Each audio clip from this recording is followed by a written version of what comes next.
what really happened with your host, Mike Rivero, because World War III is a really bad idea. Here is your host, Michael Rivero. And aloha, America. Welcome to our show today. It is Friday, June 9th, and end of the week. Thank goodness it's Friday. Thank goodness it's Friday. Pauhana Friday for all of us local people.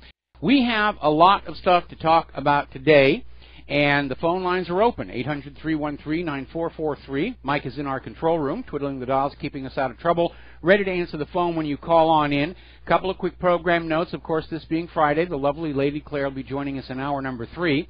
And on Tuesday, June 20th, Dr. Renee Dufault is going to be our on-air guest. Now, she's used to work for the FDA, uncovered the fact that high fructose corn syrup has measurable levels of mercury in it. The FDA told her just to stop, don't look, don't use our research if you publish, and she has since left the FDA and gone out into the world to basically say there is a problem with heavy metal contaminants in our food. We know that there's lead in our drinking water, mercury in our high fructose corn syrup, and it's almost bizarre. We're being told stay away from natural organic foods and you will eat this processed, chemical-laden GMO stuff because we can make more money doing that than letting you go on out and forage for yourself. It was kind of interesting. I was watching the latest version of Robin Hood, the one directed by Ridley Scott, where Robin Hood is talking to Maid Marian and saying, if you can't go out and provide for yourself, what are you? And that's exactly where we are. We're not allowed to provide for ourselves anymore under this government. We are forced to be dependent on corporate sources of food and water and everything else. And it's very, very poor quality, and the costs keep going on up. In fact, we were over at our local big box store doing our groceries earlier today and got yet another sticker shock. Prices are just going right through the roof. All right, getting on to the news here. Obviously, the big news coming out of Great Britain was the upset in the British general election. And to understand why it's an upset, because Theresa May called this snap election in the hope that she was going to increase the Tory seats in Parliament in order to have a solid lock on guiding forward toward what they were calling the hard Brexit. And even though the Tories still won the election, they actually lost a lot of seats, and they no longer have a majority. And so even though Jeremy Corbyn didn't actually win, the gains he made have rattled everybody. It's a turning point in British politics. And now a lot of stuff are up in the air. They have a hung parliament. There is no majority among all the different parties that they have there. And a lot of the labor critics of Jeremy Corbyn are now basically backing off his earlier criticisms and saying he did a really good job. He actually pulled it off. He didn't get a majority, but he took away the majority from the Tories. And, of course, the result of the election, the pound took a nosedive against the U.S. dollar. In fact, it dropped to a mere $1.27. And, of course, now there's a lot of confusion. Who's going to be Britain's next prime minister? It might not be Theresa May. In fact, she's already facing calls for her to step down over the absolute disaster of calling the snap election and then having it whittle away the Tories' majority. So UKIP's Nigel Farage is saying he's going to be back full-time. Theresa May needs to quit. And he goes on out to say that the reason this election lost the Tory majority was Theresa May came across as insincere and robotic, just like Hillary did in last year's election here. So now they're in a bit of a mess there. They need to form a coalition government. And obviously, Labour and the Tories are not going to get together on this one. So Theresa May is out there trying to form a coalition. And all the other parties had very small showings. They're actually talking to the Democratic Unionist Party, which is up in Northern Ireland. And that's talk about politics making strange bedfellows. And whether that's going to work or not, we don't know. Meanwhile, Labour could get 3 or 4 of the other parties and form their own coalition, which could be a majority. So we're going to be seeing a lot of dynamic changes in the British government coming out of this election. And obviously the big question behind it all, what's the future for Brexit? Theresa May wanted a hard Brexit. Now they're pulling back, saying it's probably going to be a small Brexit. The Remainers are out there saying, no, now's the time to reevaluate Brexit. We should just cancel the whole thing and rehash the whole situation, and really this disaster shows we should be staying in the European Union. Well, remember, it wasn't Parliament that made the decision for Brexit. It was the British voters, and the British voters still want to leave the European Union. And if Parliament goes against the will of the British voters, I've been to the Tower of London. That big wooden block covered with all that dried blood, it's still there. So I'm a tremendous believer in the old wisdom, the will of the people is the law of the land. All right, we're going to take a couple of phone calls. Jim in Chicago, aloha. Welcome to the show. What's on your mind? Hi, how you doing, Michael? You know, I was thinking about this. If Donald Trump was smart, because it seems like everyone and their mother is going after him, why doesn't he invite Self-Rich's parents to the White House and tell them, I'm going to have my FBI or my Justice Department investigate the murder of their son?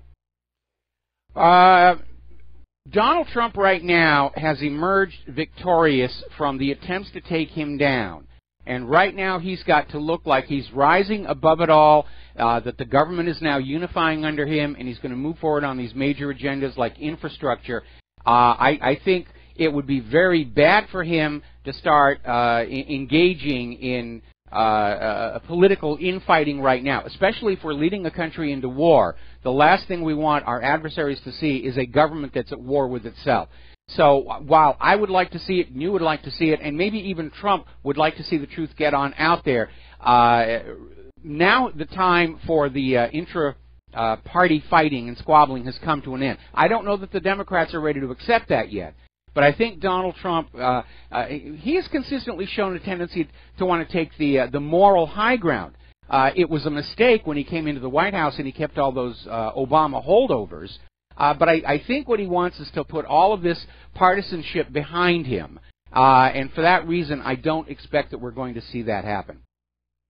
You know, I agree what you're saying about what he wants to do, but the fact is the Democrats are not going to let him do that because, number one, his budget has to be approved by some Democrats in order for it to pass. Well, there's going to be some congressional fighting going on there, but remember, at least for this year and next year, the GOP controls both houses. So in the long run, I think Trump is going to get what he wants. And there's a difference between fighting, within Congress over the budget and everything, and continuing these outside little squabbles, which are not making the Democrats look very good, and they don't make our government as a whole look very good. But in the end, at this point, more and more people are beginning to say this whole Democratic tantrum over Trump's victory, it's time for it to stop. They have run out of ammunition. We now know there was no Russian collusion. Trump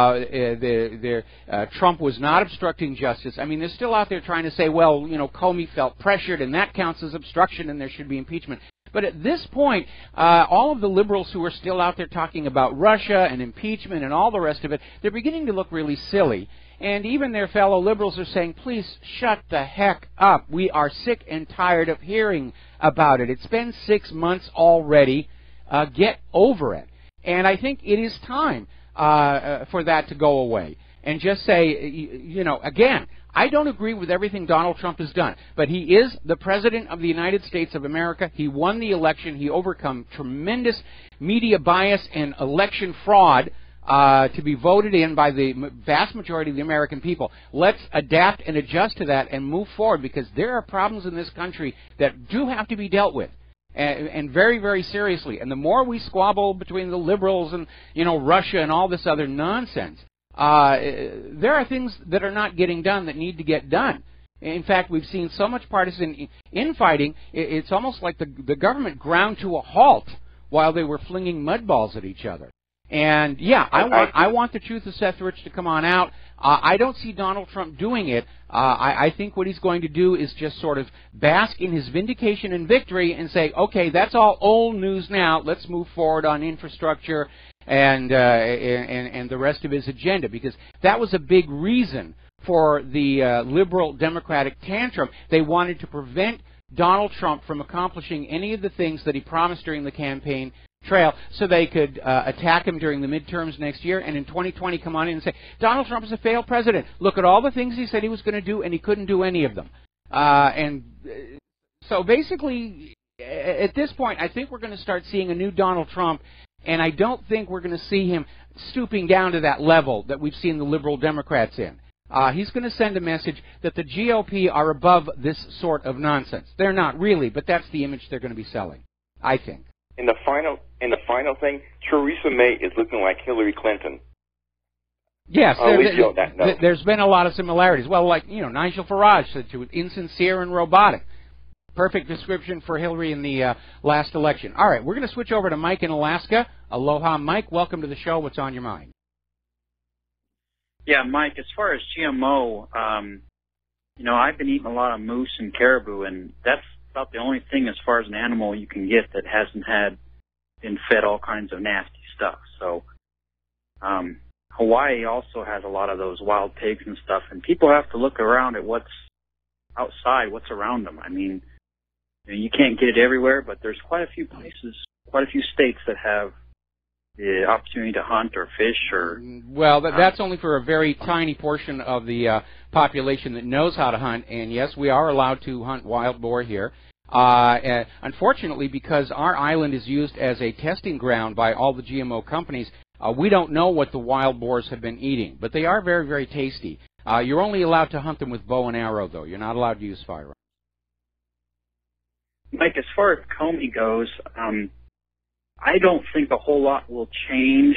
There are, like you mentioned, some liberals out there saying, okay, this is it, this is enough, we won't get fooled again. But, it's a mental thing. And it always comes back to kind of this, Plato versus Aristotle type, the people who want the Shangri-La utopia, they want the world to be as they hope, as they want, and the people who see it for what it is or make observations.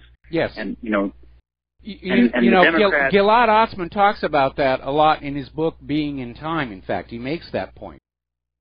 Says that's the difference between the liberals and the conservatives. The liberals are the utopianists. They want the entire world to be as they imagine it could be, even if they have to arm twist everybody else to go along pretending that this is all about. The conservatives tend to be more down to earth, and this is what we're actually dealing with. Let's fix it and stop playing make-believe.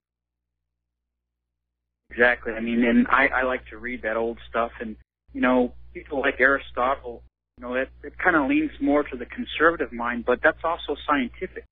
Yes. One of the preeminent, first, he did all the taxidermy on all the different types of animals and animal kingdom and making observations and scientific method. Yeah, but he did kind of mess it up saying that the Earth did not move. That was a big goof that Aristotle made, and it screwed up science for several hundred years. But he didn't get into any gender fluidity, and when he talked about animals, he just said this is a male, and this is a female, and this is reproduction. Gender is a physical thing. It was certainly in ancient time. It's the liberals who are out there saying, I can pretend to be anything I want. I may be in a man's body, but I can be a girl. Or, taking it to more extremes, I can be somewhere in between, or I can actually be a bunny rabbit inside, and all this other nonsense. But it's a complete disconnect from the real world. Anyway, Mike, thank you for the call. We're going to let you go. We need to do a shout-out to our on-air affiliates who are just now rejoining our network. So let's get on to Comey's testimony. I disagree with that last caller.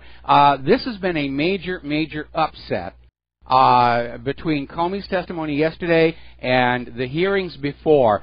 Basically brought this entire liberal, Democrat, Hillaryite house of cards of Russian collusion and obstruction of justice crashing down.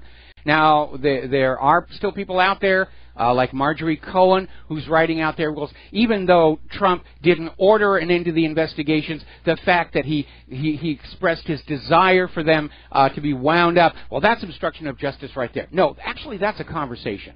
But they're still out there. But at this point, they're grasping at such desperate straws that this really is pretty much the end of it. And so the Comey testimony was great for Donald Trump, and it was terrible for the Democrats. once he got up there and was under oath and he was put to these direct questions, it was, nobody interfered with the investigations, either for Michael Flynn or the Russians. And no, we found absolutely no evidence that Russia was able to alter the outcome of last year's elections. Period. End of discussion. It's over. So Donald Trump did have a press conference the other day and basically says he's vindicated, and he is. And he slammed Comey for having previously lied. And by the way, he lied during the hearing. We'll get into that in a little bit. And the real story, of course, is Comey admitted he's one of the White House leakers. So Trump is now gaining ground, and that whole Democratic House of Cards, that whole illusion, that whole Russia, it's all come crashing down. It is, to use Hillary's words, a nothing burger. And again, James Comey's testimony exposed one of the White House leakers, and it turns out it was James Comey. And they're already out there trying to defend him, saying, well, he was just sharing, we all talk about our work with our friends and everything like that, and it wasn't really classified information. No, but it was privileged. If you work for a company and there's proprietary information in there, for example, you work in a bakery and you're making the donuts and you're using the boss's secret recipe, you don't have to have a government classification on the recipe to know that your boss doesn't want you to share that with somebody outside whose cousin may have a rival bakery. That's just common sense. And they're trying to say, well, James Comey wasn't giving the information out as the head of the FBI. He was acting as a private citizen. Well, if he's a private citizen, he's not allowed to be handing out anything work-related because that is the property of the U.S. government and ultimately the taxpayers. So they're really trying as hard as they can to defend what is really indefensible. You remember back when James Comey was calling Julian Assange and WikiLeaks as intelligence porn? Snowden's now had an opportunity to fire him back and say, oh yeah, see? James Comey's a leaker. He thinks leaking is okay when it serves his purposes. So let's get back to something that Comey said.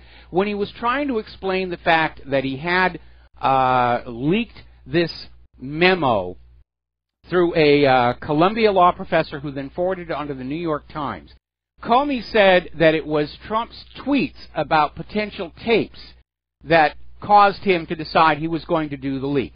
There's only one small problem with that. The Comey memo was leaked to the Times on May 11th, and Trump's tweets about possible tapes came out one day after that. So we've got Comey in another lie. Now, one thing Comey did that I think a lot of us in the independent media enjoyed was he slammed the New York Slimes and CNN, basically saying that much of what they came out with about the so-called Trump-Russia collusion was completely without any basis. He called it inaccurate. He's trying to be polite here. But what he's saying is the New York Slimes lied, along with the rest of the corporate media. And today they're trying to figure out how are they going to get the egg off their face. Because this has been a major... This is even worse for the corporate media than the revelation that Saddam Hussein didn't really have nuclear weapons after all. Because that lie came from the government. And this one about Russia and Trump, this was all the creation of the corporate media, and they are going to have to live with this. And we in the independent media are not going to let them forget this for a long time to come.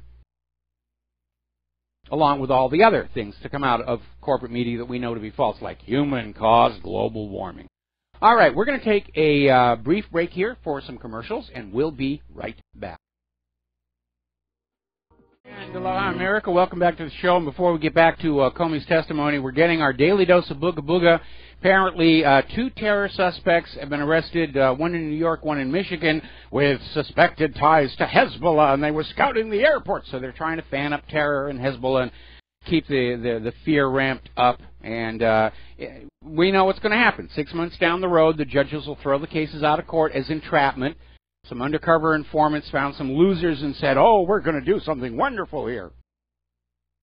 All right, getting on back to the Comey hearings and the fallout and the aftermath, there's a lot of it. And even Chris Matthews, over at MSNBC, Chris Matthews, who just was such an Obama fan, and he was out there, he was one of the big cheerleaders about the Russian collusion story. He was out there with his pom-poms and, you know, go, whatever. And even he's admitting there's no there. There's nothing there. It was rumor, innuendo, allegation, and it was all fake. And Matthews is saying that the liberals lost this whole collusion story yesterday.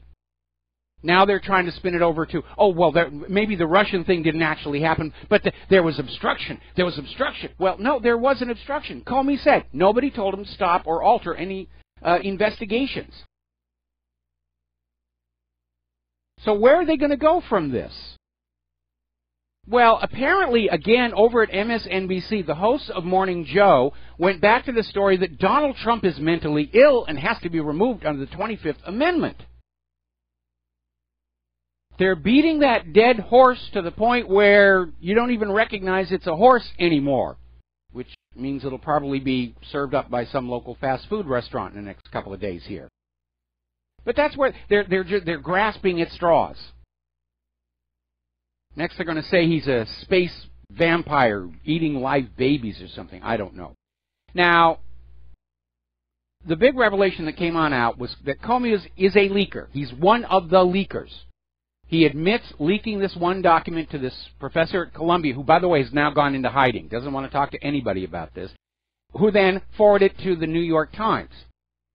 We don't know what else Comey leaked. We know he lied about the reasons that he gave this memo to that Columbia professor to give to the New York Times. For all we know, he may have been the majority of these leaks that were being used to damage Trump. And that, of course, would be a firing offense right then. It doesn't have to be classified information in there. They're privileged conversations. So, Donald Trump's personal attorney, Mark Kasowitz, is filing a legal complaint against former FBI Director James Comey for orchestrating a leak to the New York Times in hopes of spurring the appointment of a special counsel. This is the head of the FBI playing politics, which is not his job. And Newt Gingrich is already out there saying Congress should just shut down that independent counsel because it was created by Comey's manipulation. It was created on the basis of a fraud. It's poisoned fruit. And I'm in agreement on that one. The Senate found no evidence of Russian collusion. Neither did the FBI. Special counsel's not going to do any better. It's just another excuse to hash a bunch of rumors and innuendo and all this other nonsense that's going on out there.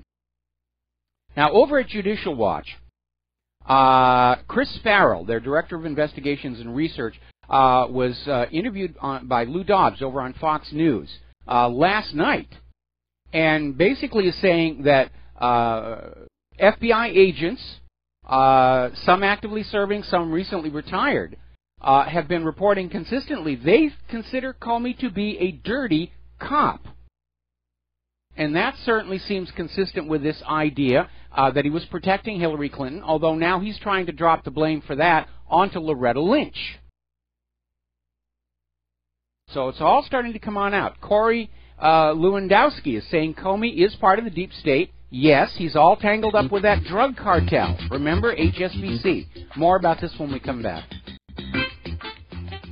Hi, America. Welcome back to the show here. So we're talking about Corey Lewandowski saying Comey is part of the deep state and has zero credibility. That's absolutely true.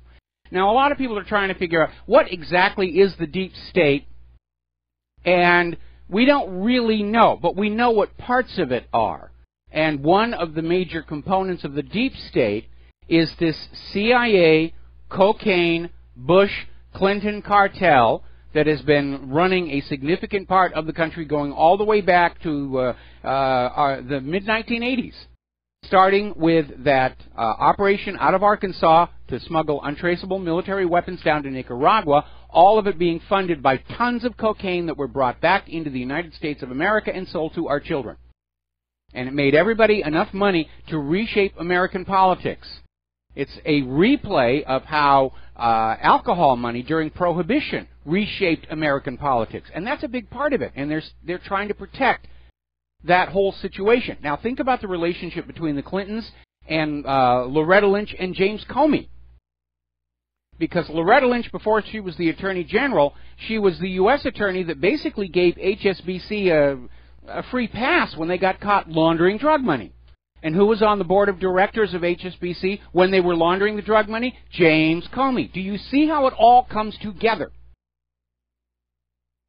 We have a narcocracy that has been ruling this country, and now their grip has slipped, and that's why they are in such a panic. And yes, you deal with anybody who's involved in the drug trade, they're going to have zero credibility. They've got too much money, they're money junkies, they may even be using their own product, we don't really know. All right, let's take a quick phone call. Mike in Ohio, aloha, welcome to the show, what's on your mind? Hey, aloha, it's been a long time. 4 quick things real quick, I know you're busy. About a decade ago, can you hear me good? I hear you just fine. Okay, about a decade ago, I came across your site. I want to make a point out to this. Nobody's 100% correct. But you gave me the edge to look out certain areas and situations throughout the world. I was never geopolitical, if that's a word. I don't know if that's the correct word to use. Yes, that is the correct word. So I passed on to my nephews and so on. Okay, next thing. Yeah, everybody knows Comey's a stooge, going back to the Clintons. Takes about 30 minutes on the Internet. Thank God for the Internet, but not for Theresa May. You know what I'm talking about. Yeah, I know what you're talking about. And third, I'm not happy with Trump. I worked for Donald Trump, believe it or not. I swear on my mom's grave, I worked at the Taj Mahal. I met the guy twice. Mm-hmm. I met Donald Trump, the President of the United States, twice. And I was in Marketing and Reservation Center in the Taj Mahal when it first opened in 91. And he came through doing his rounds, and we had about 1,000 calls on the board when we opened, about 7 months. Plot is made around. And I'm standing because when you're in that situation at work, you stand and you got to get it going. You got to pump it. He taps me on my shoulder and turns around. I'm talking with someone on the phone. He says, "Keep going, keep going." I said, "Okay," and then I hung up, and he says, "How's management treating you?" That's the first word out of the guy's mouth. I could not believe it, and I swear to God, it's the truth. And then he asked me my name. I met him 2 years later. He remembered me. That's pretty good. Yeah, it's the absolute truth. He remembered me 2 years later. He did his same rounds. We were marketing, reservation, and operator. There were 35 operators at that time at the Taj Mahal. Okay, Mike, is this going someplace, or you're just walking down memory lane? Yeah. Okay, we need to get to the point. I'm sorry. I'm not happy with his NAFTA. He's doing nothing about Common Core. And, now, wait a minute. That's not entirely true. He hasn't, his choices for Education Secretary are not supportive of Common Core. Remember, he's not going to be able to implement his entire agenda in the first few months. He's got 4 years, and he's just emerged from this partisan attempt to hamstring him with scandals. That's blown up. I think from this point forward, we're going to start to see him work on all those things that he promised us on the campaign. Not all of them. Obviously, the foreign intervention thing, that's gone out the window. But now he's talking about getting back to the infrastructure, which really needs to be done. And I think he's going to... Pulling out of the Paris Accord, he gave a big middle finger to a lot of corporations. Yeah, well, and he did to Al Gore as well. And that's something I agree with. He's not going to make everybody happy. Harry Truman used to say the Oval Office is the hottest kitchen in the world, and he's absolutely right about that. So, Donald Trump, everyone talks about the first 100 days or the first 6 months. He's been stuck dealing with that swamp right up until yesterday. He was ambushed. He was ambushed. He was literally ambushed. Let's give him another 3 months to see where he's going with all this stuff before we start coming on out and saying, oh, he's never going to do anything about Common Core. I'm sure his list is no, I didn't say that. I said he hasn't done anything yet. Well, I'm sure it's in his mind. Yeah, I'm sure he has a to-do list. Common Core could wait another year and a half, to tell you the truth, because people are waking up on this. Yeah, they will. They will. Okay, Mike, thanks a lot for the phone call. I'm going to have to let you go. 2 more calls, and then we're going to close the lines because I got a bunch of news to get through. Mark in North Carolina, aloha. Welcome to the show. What's on your mind? Hey, Mike. Mike, as far as cocaine connection with Comey, and this disconnects the Clintons to the Bushes, shows how the Clintons actually became from pretty much a local crime family in Arkansas, maybe Dixie Mafia type, yes, into a world. That's what they called it, yeah. Family like the Bushes, like the Bushes. But this also has certain tie-ins to this thing about Mike Flynn, General Flynn. General Flynn is the guy who's really getting stepped on, and it's a shame because he's a true patriot. He warned about the trafficking of arms. Now, that's not the same thing as drugs, but it's just the same type of people are doing that. Trafficking of arms to these terrorists in the Middle East. He knew, for instance, that was a false flag, and the first one in Syria was a false flag, just as we know that the second one was the gas attack. And he knew and he was advising Trump. And the Bushes, the Clintons, the whole, people like a turd like Comey, they knew this was going on. So they understood that. This was their biggest fear, was Flynn. Flynn also knew about the drug smuggling.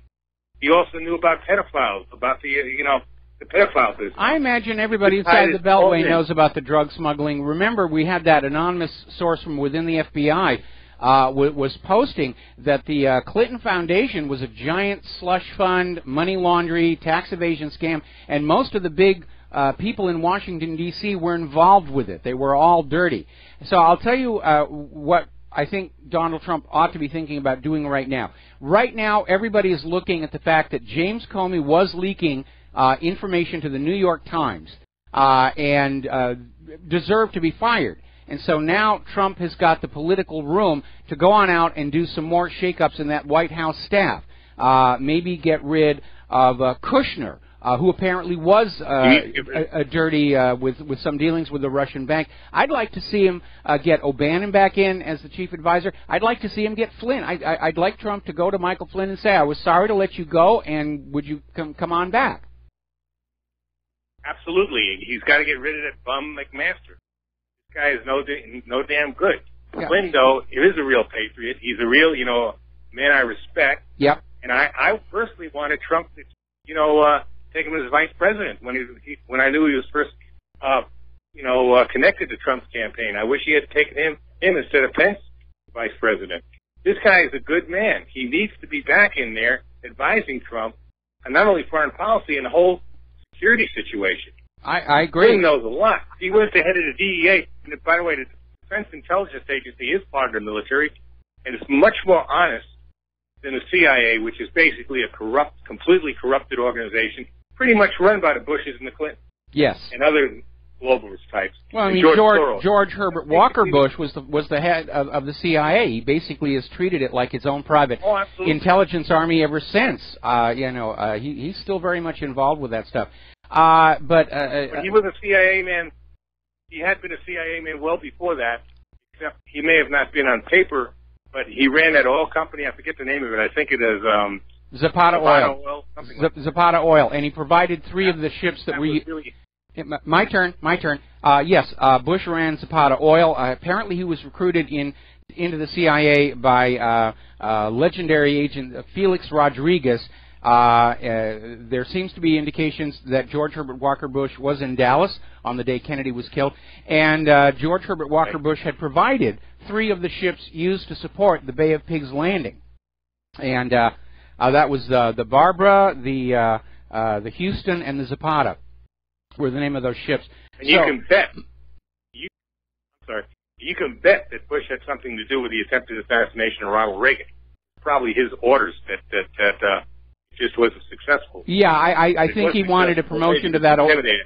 I think he wanted a promotion to the Oval Office a little bit earlier, but it failed. But he just bided his time, and eventually he got the job anyway. But yeah, that's how CIA type people like to play. Anyway, Mark, going to let you go. We're going to take one more phone call from Sherry in Fredericksburg, and then we're going to close the lines because I got a bunch of stuff to get through here. Sherry, aloha. Welcome back to the show. What's on your mind? Thank you, Mike. Yeah, I don't always get all the show. I'm going to throw this in real quick because I haven't had a chance to say this. It gets preempted on me by something called RT America, and I only got 15 minutes once last week, so I'm glad to get in here. I don't know if this is common just for people on the radio or what, or if one of these other kinds of radios would be better for me. I don't know, but this is what I wanted to say. Given Comey's corrupt connections and everything, and I remember him saying that he was afraid Trump would say he lied. Trump was afraid. He was afraid Trump would lie about some things, and he wanted to make sure that he had this memo written. But what if... A memo is not going to be any kind of confirmation of what was said because it's written after the fact, and it can be a lie. Right. And again, we know Comey lied during his sworn testimony by saying that it was Trump's tweets about potential tapes that led to him leaking the memo circuitously to the New York Times, and yet we know the leak occurred before Trump's tweets. So, yes. Okay, but what if he knew, because he had the conversation with Trump, but he knew that he had to protect himself because their conversation may have put Comey in a bad light, and he wanted to shed a more favorable light on the situation somehow through the media that would, in case things became a problem later on. In other words, I think he was worried about tapes himself before he even was suggested there might be some. There's this motive to say, gee, I better put something out there where I look like, I'm squeaky clean here, because what if my past comes up? No, I think this and is, maybe this they is, said something. This is Occam's razor comes in here. The simple explanation is the best. We know Comey was a leaker. Okay, and we know that Comey is not loyal to Donald Trump. He's still loyal to Obama and to the Clintons and to the drug cartel. Apparently, this one private meeting that Trump had with Comey, the issue was loyalty, where Trump said, I demand you be loyal to me. And again, this goes back to one of my criticisms of Trump when he came into the White House, that he's very naive. He's wonderful in the world of business, but in terms of Washington, D.C. politics, he came into the Oval Office as naive as Jimmy Carter. And he just thought that since he was the president, that everybody working around him would be loyal to him, and because he was effectively signing their paychecks, the same thing. And that's not how Washington, D.C. works. Apparently, he now understands that, and that's a good thing, because he'll now adjust his behavior to deal with that. So I don't think Comey was concerned about protecting himself. I think everybody that was doing everything they were doing last year did so in the firm belief that Hillary was going to be installed as president, and they didn't have to worry about the legal consequences of what they were doing. Now, all of a sudden, they do. But again, the president has the right to fire the FBI director and doesn't have to give a reason for it. I mean, Bill Clinton fired his FBI director the day before Vincent Foster was murdered. So, these things are not without precedent. But the fact that Comey has now admitted that he was one of the leakers, and maybe he was even the main leaker, we don't know yet. But on that basis alone, he deserved to be fired. And they're trying to nitpick over this idea that the memo wasn't exactly classified, but it was a privileged conversation. If you have a private meeting with your boss and then you take that information and you put it out there in the public on the newspaper, your boss has a right to be angry, and your boss has grounds to fire you. Right, and I think Comey was trying to cover his tush. But today, Trump said he never brought up this, you've got to be loyal to me. He was a Clinton guy. And so he just wanted to make, I guess it wasn't, the media, this is another thing that bothered me, is the media takes something and they say, okay, the big headline, Trump lied. Never mind the context. Here's something else. Comey has asked his friend to publish this. The media said, it wasn't his friend's idea. They made it sound like he just turned this over to his friend for safekeeping or something, and his friend decided to publish it. That wasn't true. No, that absolutely is not true. It absolutely is not true. I mean, everybody, you need to go back and actually watch a replay of Comey's testimony or read the transcript, because if you're relying on the corporate media to tell you what happened in that hearing, you're not getting it. You're getting what the corporate media wanted to have happen in that hearing. That's right. And the bovine excrement is just flying in all directions. Oh, Sherry, thank you for the call. We're going to let you go here. Thank you. All right, so coming up in a commercial break, to sum up what we have learned from Comey's hearings, Trump was never under investigation. Trump did not obstruct justice. Trump did not collude with Russia. Russia did not alter the election outcome last year. Comey leaked his own memo. Loretta Lynch pressured Comey to cover for Hillary Clinton. There was ample evidence to put Hillary in jail, but Comey chose not to pursue it. Actually, it wasn't up to him. It was up to Loretta Lynch. CNN and the rest of the corporate media have been lying and making things up all this entire time. The Democratic Party no longer has the ability to scream Russia every time Trump tries to do something, and the Russian story is dead. Anybody trying to push it, anybody trying to flog this dead horse is going to look insane to the American people. And that is really where we are on all of this right now. This is over. This is done with. Now, Trump needs to pull the government together underneath him. He needs to change much of that staff that's in the White House, and he needs to start getting back to work on the agenda he promised us all last year. We'll be right back after these words from our sponsor.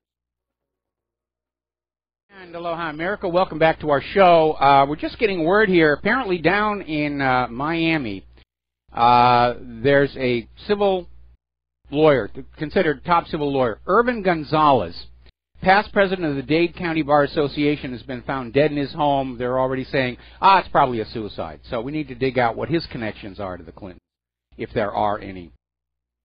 A lot of wet work going on. And by the way, with the collapse of this effort to get rid of Donald Trump, it's going to throw the focus back onto Hillary. And so I imagine that deep state component of the Clintons, the Bushes, the CIA, the cocaine dealers and everything, they're going to hit the panic button right now, and they're probably going down the list of people who are liabilities to them. So we got to look at that one. Have to look at all of them.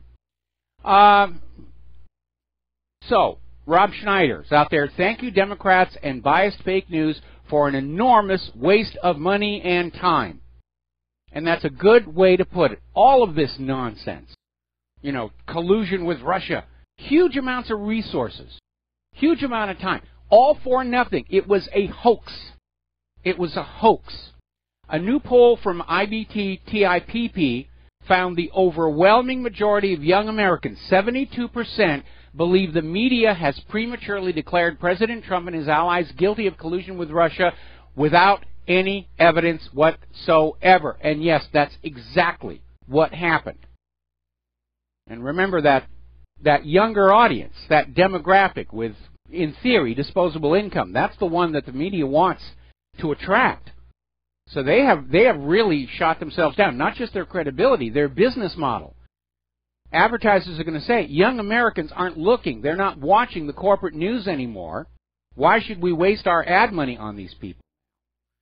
And as another indicator of a change in the weather, so to speak, apparently out in Las Vegas, the bookies are now reducing the odds that they're giving of Trump being impeached following yesterday's hearings. So, now then, we had a caller into the show yesterday that was asking about John McCain's rather bizarre questioning of Comey, and how it just came off making him look kind of goofy. Now, they've tried to cover that by saying, well, McCain was looking into the Clinton versus the Trump investigation, but we're getting now word what actually happened. Apparently, McCain does not think very well on his feet. And he'd had his staff prepare a series of questions that he was going to ask James Comey. But unfortunately, by the time it was his turn, those questions had already been asked. And so he was forced to sort of freestyle and improvise, and he came off looking like he was senile. And the reports are right now that McCain is furious with his staff because they weren't able to guess what other questions would be asked before him and come up with something original. So here we have another aged, mentally infirm politician being propped up by his staffers. We'll be right back. And aloha, America. Welcome back to our show here, hour number 2. The phone line. Actually, the phone lines are closed. I've got a lot of stuff to get through before the lovely Lady Claire shows up here. So, anyway, the Russian collusion story is dead. The obstruction of justice story is dead. They're still out there trying to push, oh, he's mentally unstable, let's 25th Amendment. They're not going to get any traction with that. The American people have been looking at all this screaming and crying and tantrum throwing by the liberals and the Hillaryites for the last 6 months, and they're just tired of it all.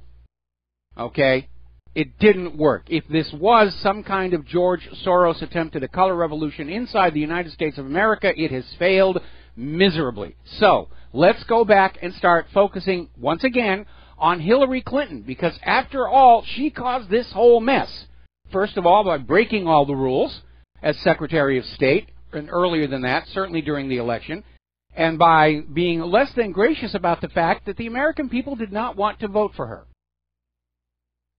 Now, with James Comey's revelation that he was being put under pressure to tamp down the Hillary investigation from Loretta Lynch,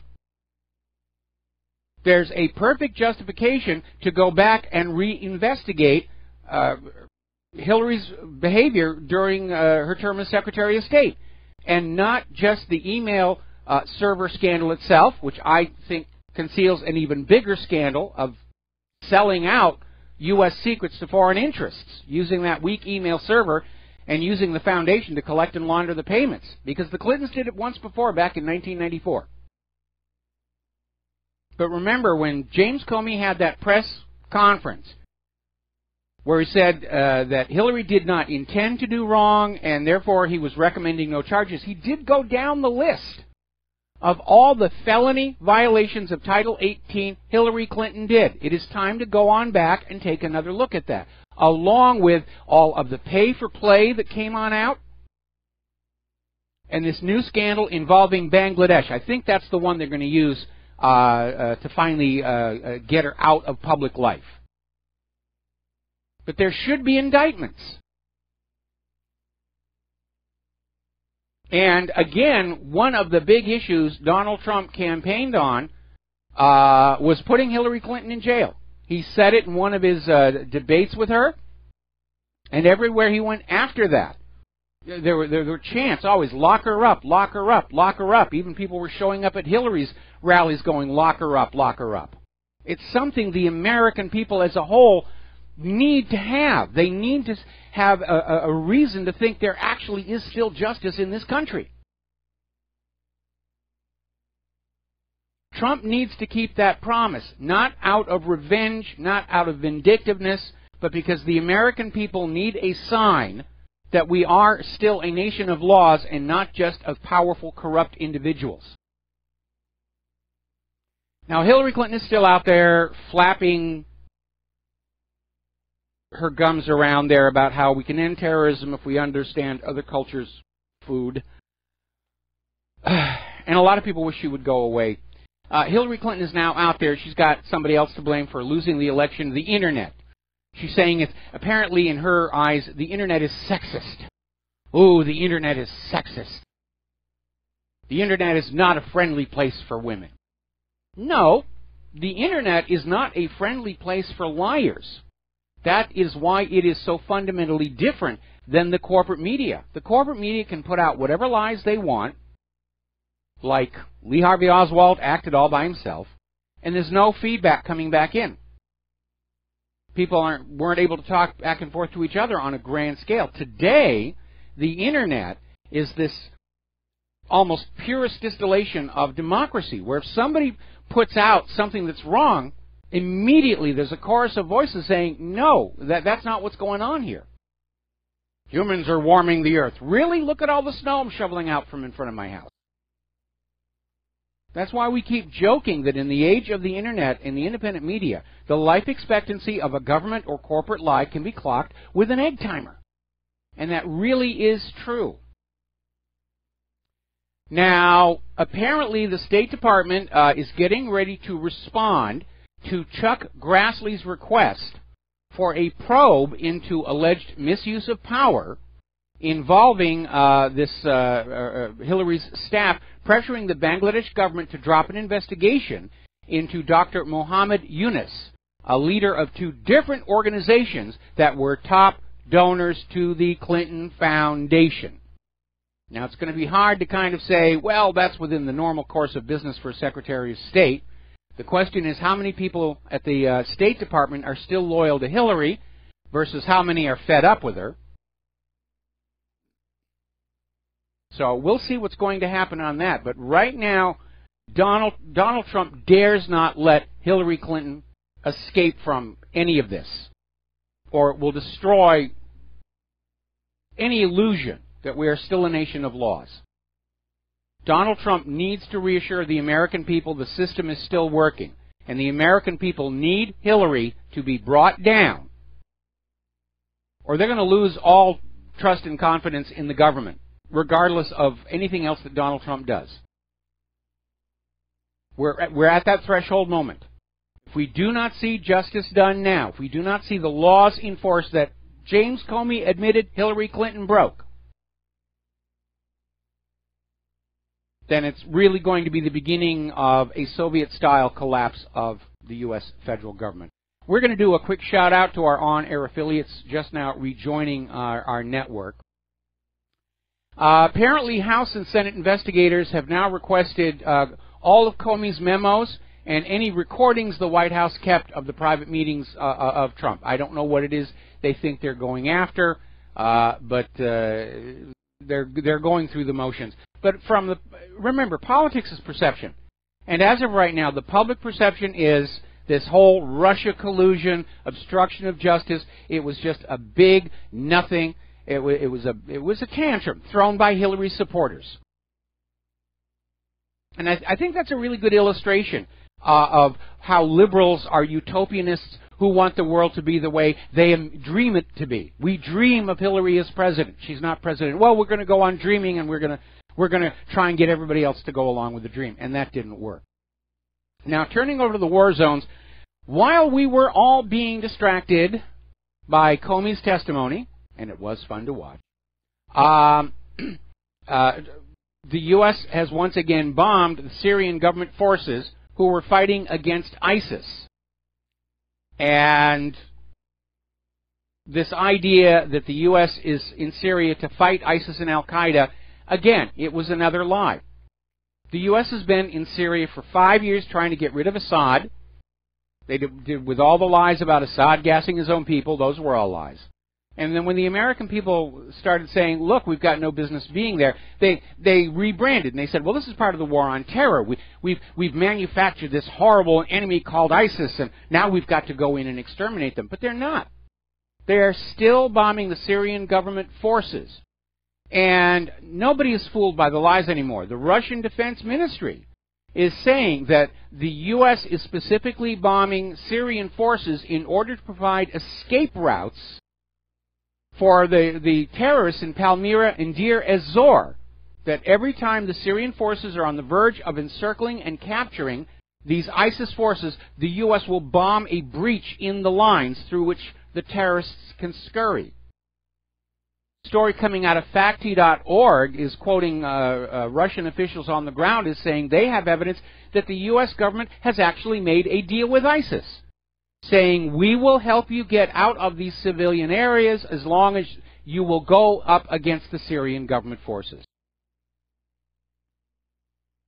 And again, Russian Ministry of Defense, the U.S.-led coalition is interfering in the Syrian government's fight against ISIS and Al-Qaeda. And they've been doing it all along here. Now, as you know, a lot of people are very concerned. The U.S. government has now bombed pro-Syrian government forces 3 times. And everyone's saying, well, this is really ramping up the tensions here. Well, the U.S. State Department spokesperson, Heather Nauert, I think that's pronounced, said in a briefing on Thursday, no, this is not an escalation.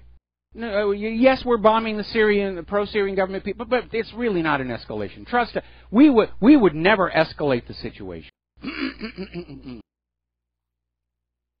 Another article that came out from Sputnik News, the U.S. strikes in Syria seem to be supporting a de facto partition, and we know that is part of the agenda, to carve out chunks of Syria and Iraq for a new future Kurdistan, start breaking up the larger, more powerful countries in the Middle East into smaller, weaker countries that are easier to bully and push around.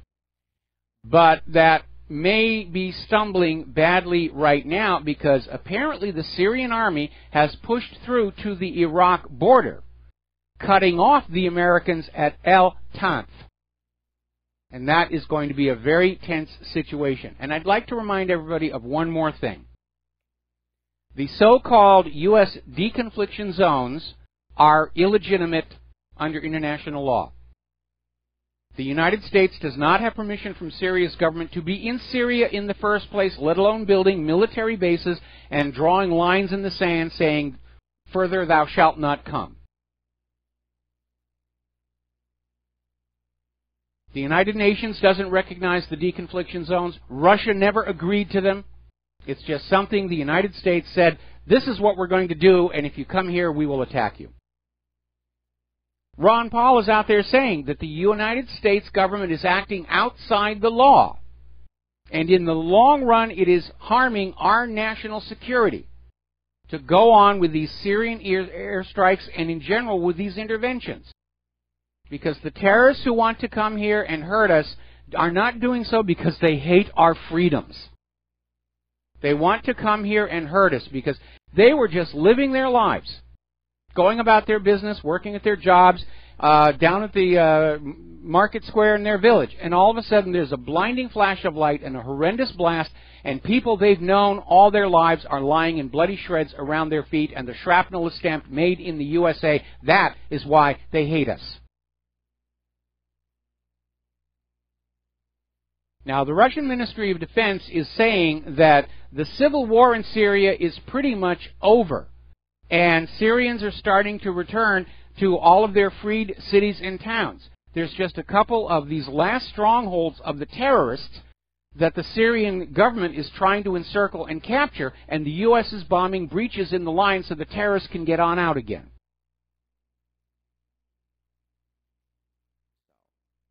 Apparently the Syrian army is advancing in Raqqa, and apparently ISIS has surrendered large chunks of territory to the Syrian government forces in Raqqa and Homs.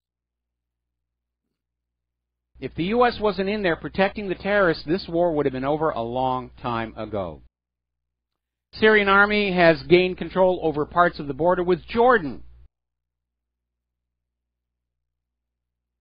So, anyway, another little article. You know how every time there's a suspicion of chemical weapons being used by the Syrian forces, the U.S. goes ballistic, the corporate media goes ballistic, even if it didn't really happen, which was the case at Idlib, where it's the rebels that are using chemical weapons and then trying to frame Assad.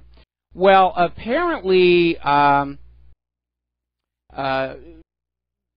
of the forces on the ground are documenting the use of white phosphorus on residential areas in Raqqa by the U.S. warplanes. And white phosphorus is a banned chemical munition under international law, whether it's the U.S. dropping it on Syria or Israel dropping it on Gaza. And, of course, there's no screams about terrorism or war crimes in the corporate media. It's okay when we do it. It's only a problem when those other people do it. So let's turn over to Qatar, because that situation is heating up just very intensely. I found this article from a while back where apparently 3 of Qatar's natural gas companies, because liquefied natural gas is Qatar's main export, and they merged together to form a very large single corporation that was a rival to other oil corporations in the region. And I'm wondering, was that the real reason why Qatar went from being a U.S. friend to a U.S. enemy as fast as it did? Was it really oil and economics? Not really sure here. But over at the United Arab Emirates, their foreign minister is hinting at support for a regime change in Qatar. We need to put in new leadership to take charge in Doha. So yeah, it's another regime change. Saudi Arabia, proving that they are a champion of free speech and human rights, has issued, imposed a 10,000 rial fine for anybody watching Al Jazeera. And by the way, Al Jazeera's website has been hit with a massive distributed denial of service attack to take it offline. Remember, we were talking about these other countries in the area. If you express any sympathy for Qatar, you can go to jail. We're talking about, this is dictatorship.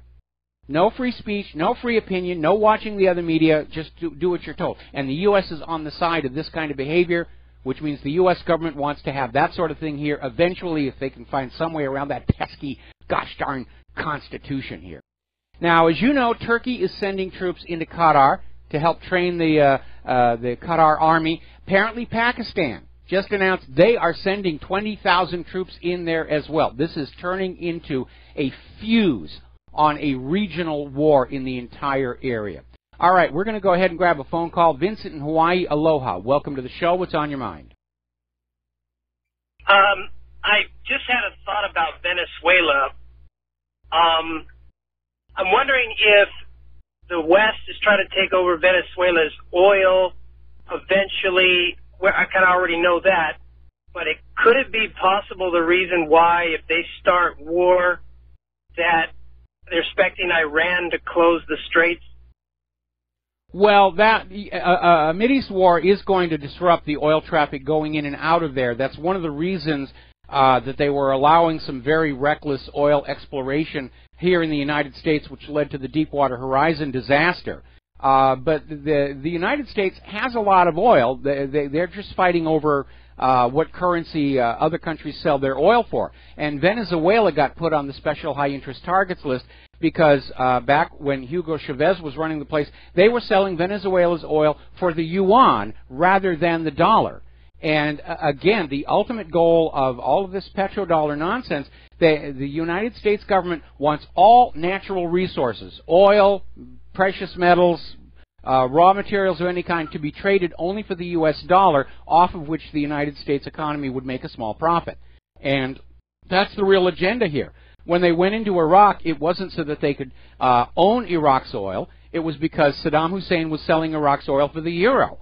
The reason they went into Libya and killed Gaddafi was not to own Libya's oil, but so that Libya's oil would be sold for the U.S. dollar and not the gold dinar. That's the consistent pattern that we are seeing. And now they're after Venezuela because Venezuela is selling oil for the whatever currency the buying country wants to use, rather than go through the U.S. dollar. Okay, so one other quick question then. There's been reports that the U.S. has been hiding a lot of oil reserves. Do you think maybe they're trying to use everyone else's oil up so they can be the big oil people on the block eventually in the future? Could very well be, and of course you need to understand that oil is not just the lifeblood of an economy, it is the lifeblood of war itself. And the idea of being able to control the oil resources means you can also control conventional warfare. Because while our largest aircraft carriers and submarines are nuclear powered, most of our warships are still fueled with petroleum distillates. Aircraft are fueled with petroleum distillates, and the same is true with all these other nations. If they can't get access to oil, they cannot fight and win a conventional war, which unfortunately also escalates the risk of a nuclear exchange. Yeah. All right, thanks, Mike. All right, thanks an awful lot. We're going to let you go here. Now, with Trump apparently on board, the Saudis are getting ready to move against Iran, or it may simply be that the U.S. government has enlisted Saudi Arabia to move against Iran the way the U.S. government enlisted Saudi Arabia to move after Yemen. We'll be right back after these few words. Aloha, America. Welcome back to the show. Now, as you know, Iran had a couple of terror attacks targeting the parliament and the tomb of Ayatollah Khomeini, who was the father of the 1979 revolution in Iran that kicked out the U.S. puppet ruler, the Shah. And because those were the targets, it's pretty obvious whose interests, whose motives were being served. And the Islamic Revolutionary Guards Corps senior commander is saying this wasn't ISIS. Anybody can call up and say, I'm ISIS and I did it. But he's saying that their indications are that this was a joint Saudi, U.S., and possibly Israel was in there as well, project to try and start to destabilize Iran ahead of a potential invasion, which may be part of the agenda of going into Qatar because of Qatar's and Iran's close association. But everybody's piling on in, and this story that Pakistan is sending troops should be ringing alarm bells to everybody, because if Pakistan gets dragged into this regional war and it gets out of control, everybody needs to remember Pakistan does have nuclear weapons. So this is getting so dangerously close. Now, apparently over in Iraq, the Islamic State there is crumbling, and that's the good news. The bad news is that the remnants of these Islamic groups are now acting like vigilantes, and they're running amok all over Iraq, just taking out their rage and their frustration on ordinary people. But those Iraqis who've been living in areas controlled by ISIS, they've suffered torture, the killing of family members, females being sold into sexual slavery, and, of course, constant indoctrination of their children to become supporters of ISIS. Meanwhile, over in Yemen, the World Health Organization is saying that Yemen's cholera outbreak is intensifying, and the government of Yemen is simply unable to keep pace with the spread of the disease, and they've declared a state of emergency in Sana'a.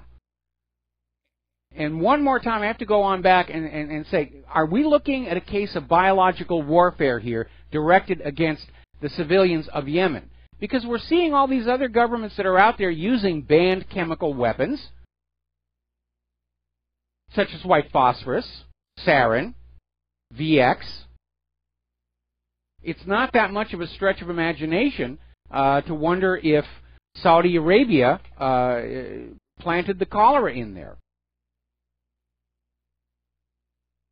Now, claiming that this is deterrence in action, the United States, along with Bulgaria, Hungary, and Romania, are going to have a huge military exercise involving tens of thousands of troops near the Russian borders.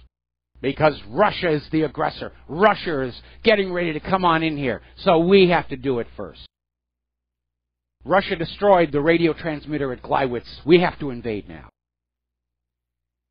Meanwhile, Israel is advancing plans for an additional 3,000 homes in West Bank settlements, despite Trump's call to maybe put a hold on such projects in the interest of restarting the peace project.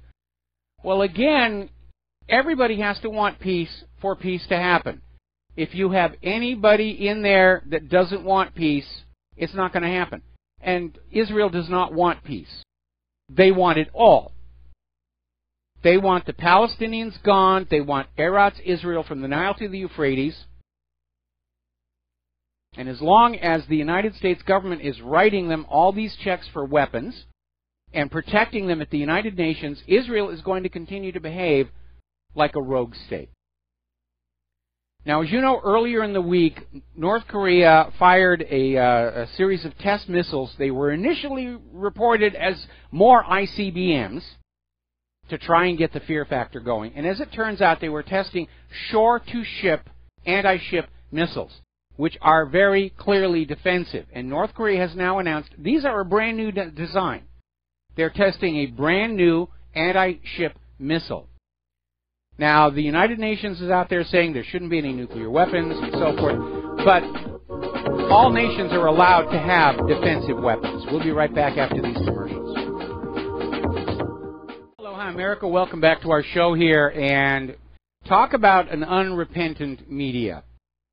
The New York Times has this story out here by Peter Baker. For Trump, the cloud just grew that much darker. And again, the New York Times is hoping that their readers did not actually listen to the hearings or did not read the transcripts, because they're spinning this that Comey felt pressured. The comment lifting the cloud.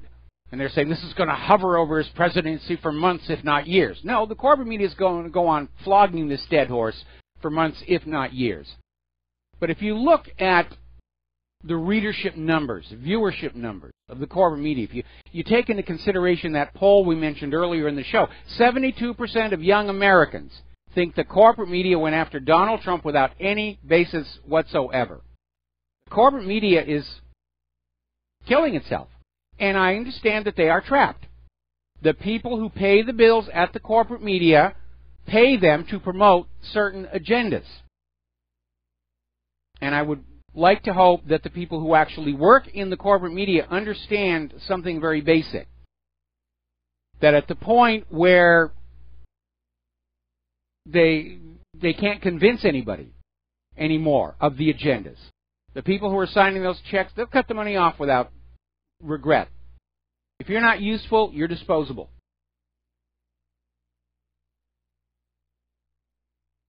Pretty much every analyst is saying the corporate media is in decline right now. They have lost the trust of the American people.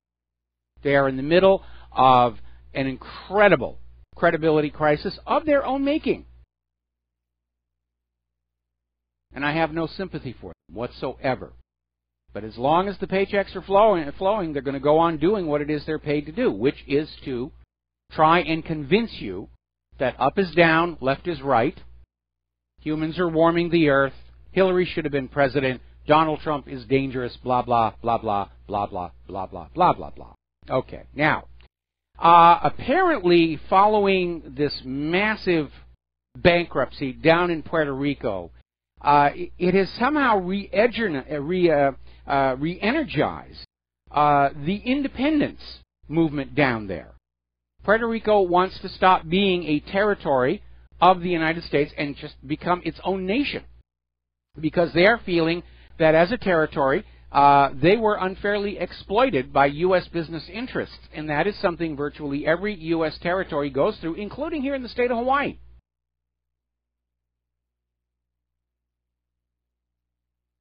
And in fact, at the time when Hawaii was an independent republic, and they wanted to be the leadership, the American missionaries, sugar barons, wanted to become part of the U.S. So they didn't have to lose money on the sugar tariff. Most Hawaiians wanted to stay independent. But it was all about money. It was all about wealth and the money junkies. It seemed to wreck the planet throughout history for the rest of everybody. But apparently, the pro-independence group FALN, the former leader, Oscar Lopez Rivera, is out there and saying, yeah, it's time to start talking about independence of Puerto Rico. Now, 6 months ago, the U.S. government seized 2 properties belonging to Russia.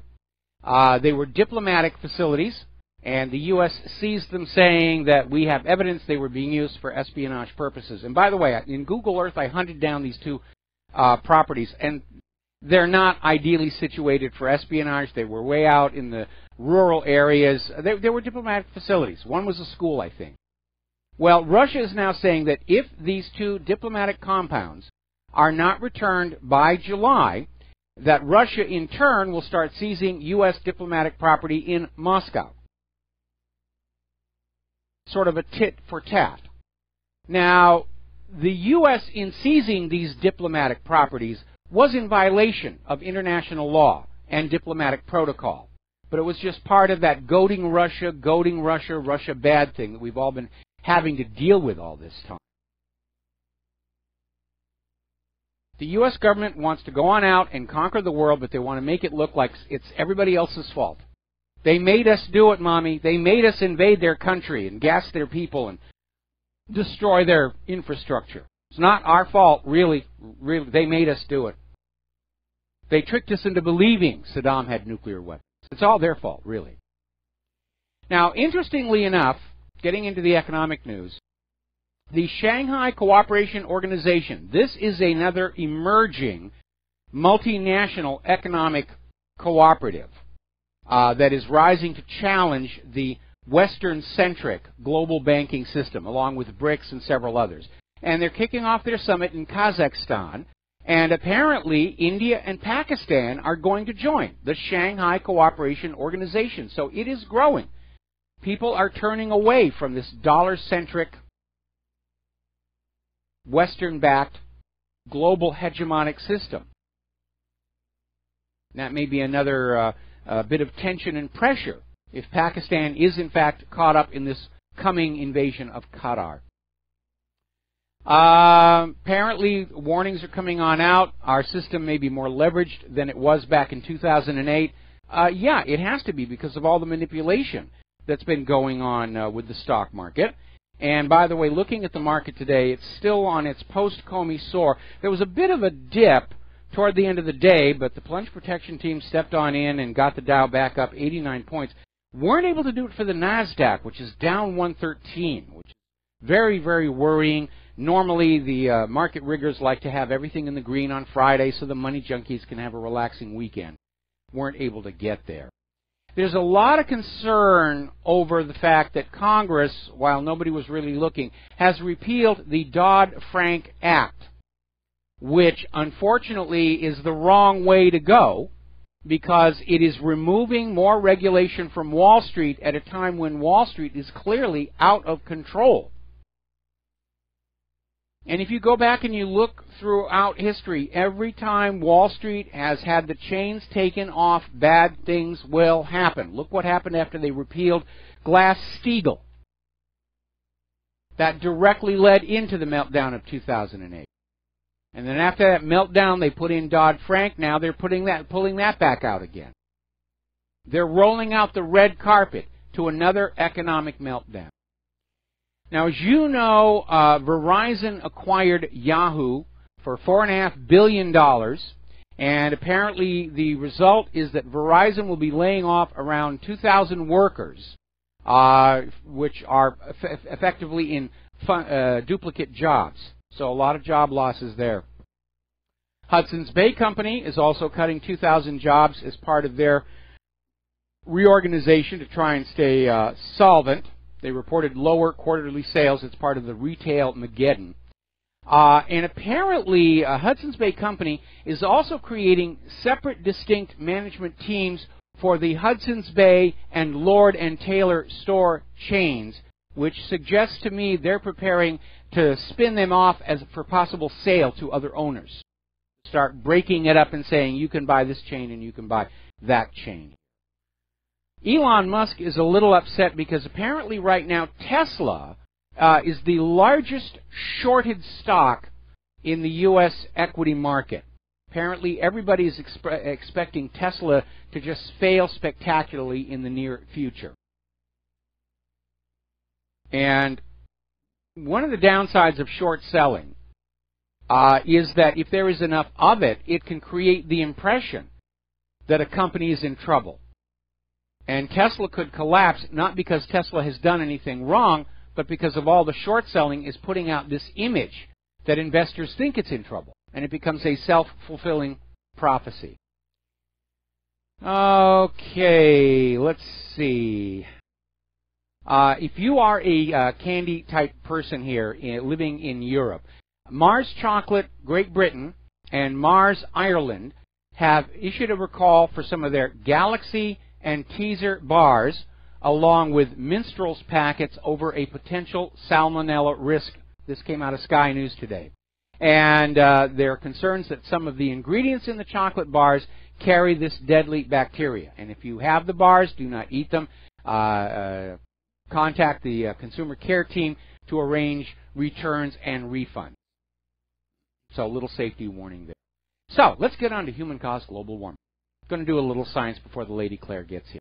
As you know, Al Gore has a movie coming out this summer, The Inconvenient Sequel, and because of the heaps of ridicule that have been poured all over Inconvenient Truth and its complete and utter discrediting, it's not looking like he's going to get a lot of people to see his new movie. But he's out there, he's giving interviews, he's campaigning, he's trying to convince people global warming is real, you're all going to die if you don't see my movie. And he's kind of jumped the shark because he was being interviewed in Interview Magazine. And he literally came out and said that God has told him to fight global warming. You know, forget polar bears, forget rising sea levels, and now it's a religious thing. And Gore told Interview Magazine, God didn't create global warming, and he wants us to fix it. So forget about all the science arguments. Now it's religious. You don't want to go against God. God wants you to fight human-caused global warming. God wants you to pay carbon taxes, and so forth and so on. Well, Al Gore, just to stipulate for a moment that the voices in your head are actually coming from some supreme being. Actually, if God made the sun, and the sun's energy output fluctuates, then yes, God did make global warming, or as is actually the case right now, global cooling, because we're still getting news reports of a long-delayed spring in the northern hemisphere and a very early hard winter in the southern hemisphere. But maybe Al Gore is sort of being loose with his label about God, because we found this flashback article where George Soros paid Al Gore millions to push the global warming agenda. Because remember, the global warming agenda is one of the pillars underneath the push for a global government. The first was a global pandemic requiring surrendering our sovereignty to a global health authority.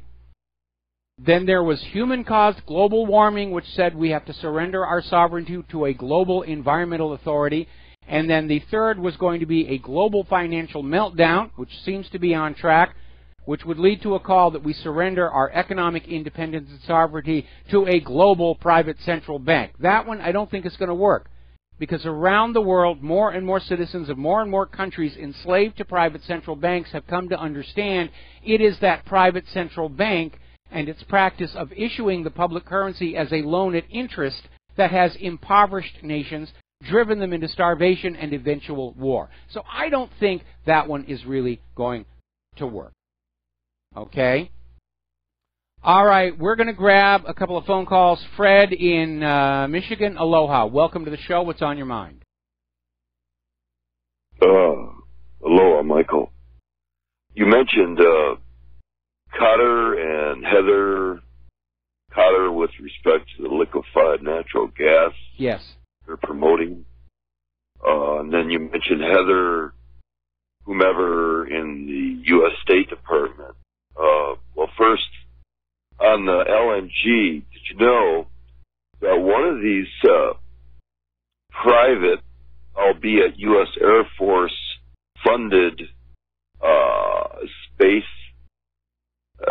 program companies, I don't know if it was Rocketdyne or SpaceX, one of them is using liquefied natural gas instead of kerosene or the other fuel because it's much easier to combust fully. Yes. And the same would be true of internal combustion engines. Much easier to fully combust, much cleaner burning. Well, there are vehicles, fleet vehicles that are powered by natural gas for that very reason. Using LNG in a motor vehicle is problematic because of the requirements for the cryogenics. The reason for the LNG in rocket engines has to do not just with the efficiency of its combustion, but the speed. So you get more of a specific impulse out of it and more energy. There are fleet vehicles that have been using just tanks of compressed natural gas for many, many years now, and it does work very well. You know, Mike, there's also now, I think it's Pennzoil, they've been promoting since last fall a new oil that's manufactured from natural gas. And I'm sure basically all oils are hydrocarbons, and methane is the natural gas. Methane is the simplest one, and all you need to do is to get them to form these longer and longer chains to get different kinds of petroleum distillates that perform different functions, whether they're fuel or lubricants, and so forth and so on. When you look at a refinery, those big tall towers, those are called the cracking towers. And what they're doing is they're taking the raw petroleum from the ground and they put it in there, and it separates out to the different kinds of petroleum compounds. That's why there are these little pipes that go up to different levels on that tower, because they're sucking out different materials.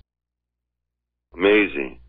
Michael, I gotta appeal to you on this basis. I did mention Heather, and I suspect she is of the same ethno-spiritual group as Victoria Nuland, Jeffrey Pyatt, who previously were celebrating the $6 billion coup d'etat investment in Ukraine. Mm-hmm. I'm really baffled why the Trump folks are not revisiting that. And also, Michael, wasn't it true during the Clintonista crime regime in the early 90s, we had all these U.S. military base closures that were supervised by none other than everyone's favorite international Green Cross Al Gore operative, Mikhail Gorbachev, out of the Presidio, and none other than Ali North from Iran-Contra fame. They were supervising U.S. military base closures in the early 90s. Well, back then in the early 90s, hang on, I have to cut you off because we're about to hit a commercial break and I'm going to have to let you go. Back in the early 90s, the Soviet Union had collapsed. The new Russian republics were friends with everybody, and it was reasonable to say the U.S. doesn't need all these military bases around the world. We still have over 700. It's not like we could close a few and it would be any kind of a problem. Okay, Fred, got to let you go. We'll be right back after these few words. Please don't call on in because we're going to close the phone lines for the rest of the show. We're coming up on the top of the hour, and the lovely Lady Claire, and we've got so much stuff to cover. Apparently, the U.S. Government is now claiming they have shot down a drone in Syria operated by the pro-Assad forces, further underscoring that the U.S. government is not in Syria to get ISIS and Al-Qaeda. Alrighty, getting on back here. Now, Judge Janine is out there basically saying that Comey has leaked classified information before, and she was there on Fox News. So this should justify an investigation into Comey himself, and I think that would be a very, very good thing. Apparently, there's a new Android malware called DBMap, and it is apparently the first Android malware with code injection. And it's posing as a game, and it was basically at the Google Play Store before they found out what was going on and removed it. And again, this whole situation with malware, it's totally out of control, and nobody seems to want to do anything about it. If you have one of those interactive voice gizmos in your home that will give you the weather or the headlines or play music, and you activate it by calling its name, well, in order for that to work, the device has to be listening all the time to everything being said around it. And there is a new concern that hackers can get into that stream feed, because remember, the voice recognition is not inside that device. All that is a microphone and a speaker and an internet connection. And the voice recognition is done on remote servers.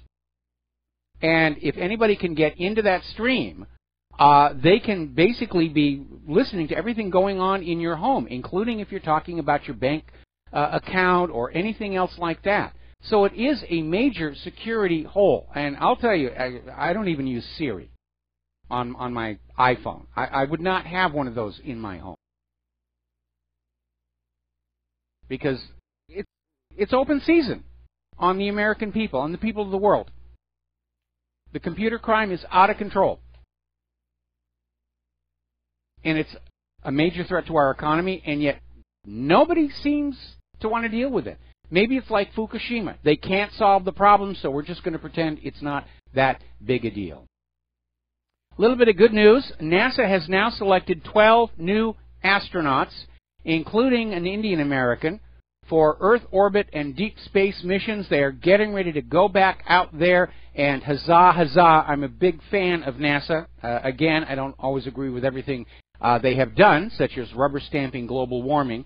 And I'm still championing the vindication of Dr. Gilbert Levin and his labeled release experiment on the Viking landers on Mars. Because I am convinced, Dr. Levin is convinced, and a lot of other independent scientists are convinced that we did, in fact, detect indigenous Martian microbial life. And it's very frustrating to see NASA today with the Curiosity looking at all these things and saying, well, that might indicate life, and this maybe could be life. And somebody grow a spine over there at NASA and actually say, yeah, there is indigenous life on Mars. All right, we're going to take a break for station identification. When we come on back, the lovely Lady Claire will be joining us. And aloha, America. Welcome back to our show here. And we've had a momentary tangle with cables. Too many wires here. And joining us is the lovely Lady Claire, as you can see on BAM User. And so, Lady Claire, go ahead and just tell us what you want to talk about. Well, there was an interesting vignette that someone who read Hillary Clinton's book, It Takes a Village, discovered. Somebody actually read that? Actually read it, yeah.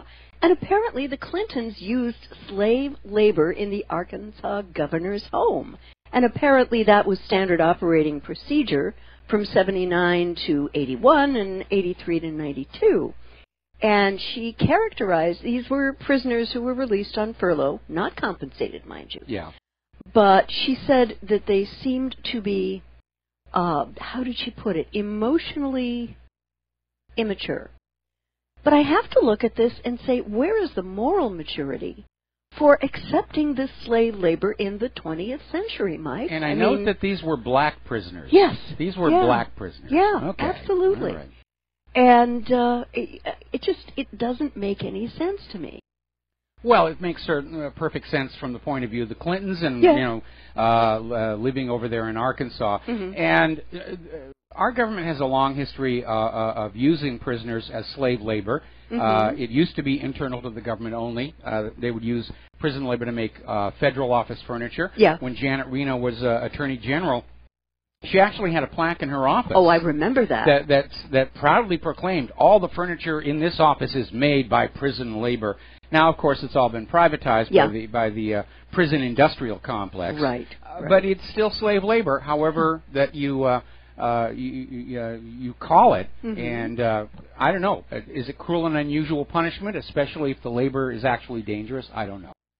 I don't know either. I just found it very strange. At Blacklisted News, there was a very excellently written article, and it says, a London attacker's links to UK covert operations in Syria and Libya. And apparently the evidence suggests that one of the London attackers, Rashid Redouane, was part of a broad UK-backed covert strategy to oust Syria's Assad following his similar role in Libya in 2011. Yeah, they were out there to get him after Gaddafi. And apparently the analysis is all from mainstream media sources, all in the public domain. And what this evidence suggests is that this attacker was definitely trained. He fought in the 2011 British NATO war against Gaddafi, as did Salman Abedi, the Manchester bomber, and joined a militia which went on to send jihadist fighters to Syria. In Libya, he is believed to have fought with the Liwa al-Umma unit. Now, Michael... This guy's a spook. This is absolutely unbelievable to me. Yes. And the British government didn't expect there to be blowback when all was said and done? I don't think this is blowback. I mean, everyone's saying it's blowback because you can't go on out and make war without them coming back. But when you look at all of these so-called terrorists and you find out they're covert operatives for the government itself, you have to wonder... are they not still covert operatives? I mean, Yeah. if you talk to people like in the CIA, once you're in for life. You never really leave. Once CIA, always CIA. Like the once, Good Shepherd. Yeah. Yeah. Or once ONI, always ONI. You never really leave, and you're just there to be used for whatever your mission is. And occasionally, some of them get used and picked up as patsies. Yeah. Look at all the evidence that surfaced that Lee Harvey Oswald was actually working for the CIA during the time he was supposedly a defector to Russia. Yeah. And then, of course, when he came on back, he was allowed back into the U.S., given a passport, as if nothing had happened. This at the height of the Cold War and all the tensions coming out of the Cuban Missile Crisis and all the, and it was, oh yeah, Lee, come on back in. Here's a passport. Here's money to travel. And by the way, we have a job for you down in Dallas. Right. And it boggles the mind. It just really boggles the mind.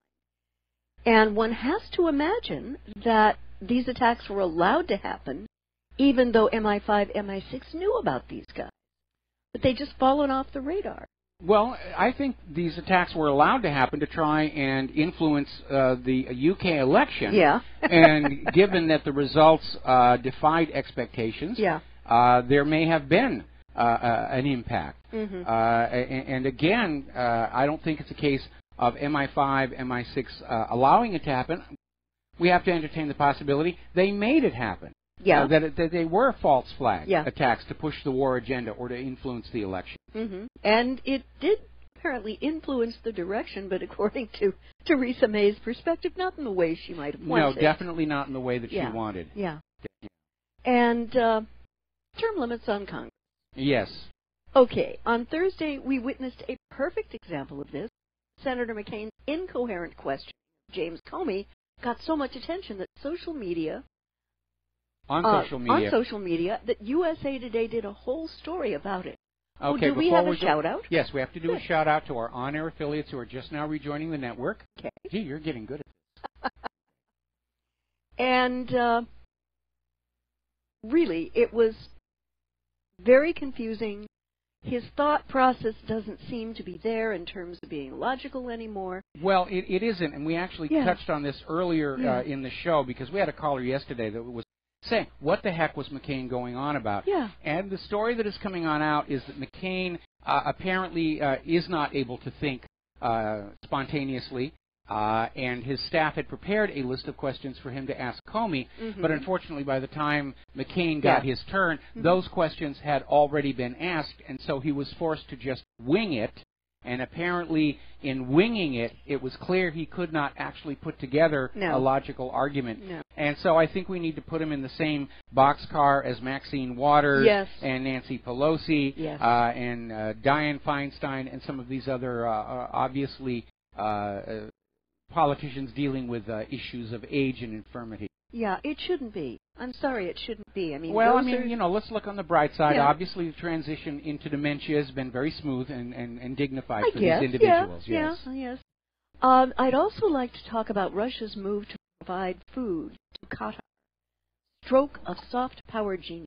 Absolutely. And there are reasons why Russia is making itself available to Qatar as mediator, and they mostly have to do with positioning Moscow as supreme balancing force across the Eurasian subcontinent and probing for a gas OPEC between the two and Iran. Apart from the tangible dividends, there stand to be a more immediate benefit from this soft power outreach to Qatar. Moscow was very wise to announce that it already increased food shipments to Doha, and which is hugely symbolic because this is the time when Muslims around the world are fasting. Yeah, but they're still eating. Yeah, they're still eating at night. They fast during the day, and then they have a really big meal at night. They still have to have the food for the really big meal. Now, I think this is a brilliant move on Russia's part. I think it's as brilliant as when Putin went on in and defused the issue of Syria's chemical weapons. Yes. And I think one of the reasons Moscow may have done this was to underscore the brutality of Saudi Arabia, which turned back a humanitarian food convoy at the border of Qatar. And we already have been seeing how Saudi Arabia has imposed a starvation blockade on the people of Yemen. Yes. So I can imagine that Russia is going to be airlifting food into Qatar, sort of a reverse of the Berlin airlift. Yep. And, of course, those airplanes are likely to be escorted by Russian fighters, which would make any kind of an attempt to interdict the humanitarian aid very dicey indeed. I know you touched on this earlier in the show, but I would like to talk about the fact that U.S.-backed forces are entering Raqqa as coalition drops white phosphorus bombs. Yes. Now, Mike, forgive me, but isn't this banned in residential areas? Doesn't this go It absolutely is. It absolutely is. White phosphorus is a terrible chemical weapon. Yeah. If it gets on you, it just burns and burns. It'll burn right down to the bone. Yeah. And you can't throw water on it. There's nothing that'll put it out. It is nasty. And under international law, the only legal use for white phosphorus is as a smoke generator, because it does produce huge amounts of this very thick white smoke that can be used to shield your retreat from a battle zone or to conceal an approaching force. Although if you see a big cloud of white smoke coming your way, it's a good bet there's something that goes bang behind it. But that's the only recognized legal use of white phosphorus. And it is certainly banned for use on residential areas because it sets fires. Yeah. It's an incendiary weapon, and Israel's been using it on Gaza. There's photographic evidence of it. And again, the U.S. is clearly in violation of international law with all of these wars, with the use of torture. And Ron Paul was saying, yeah, the U.S. has gone off international law. We've lost our moral high ground. Yeah, there is none. And also a related story, you may have touched on this. A U.S. aircraft shot down an Iranian-made drone that fired on coalition forces patrolling with partner forces in southern Syria. And this is the first time that pro-Syrian regime forces, which the U.S. says includes Iranian-backed Shia militias, have fired on U.S.-led coalition. Now, Mike, I have to wonder, I don't know what the odds are in Vegas, but my bet is that we are coming closer to the U.S. and Russia actually fighting each other.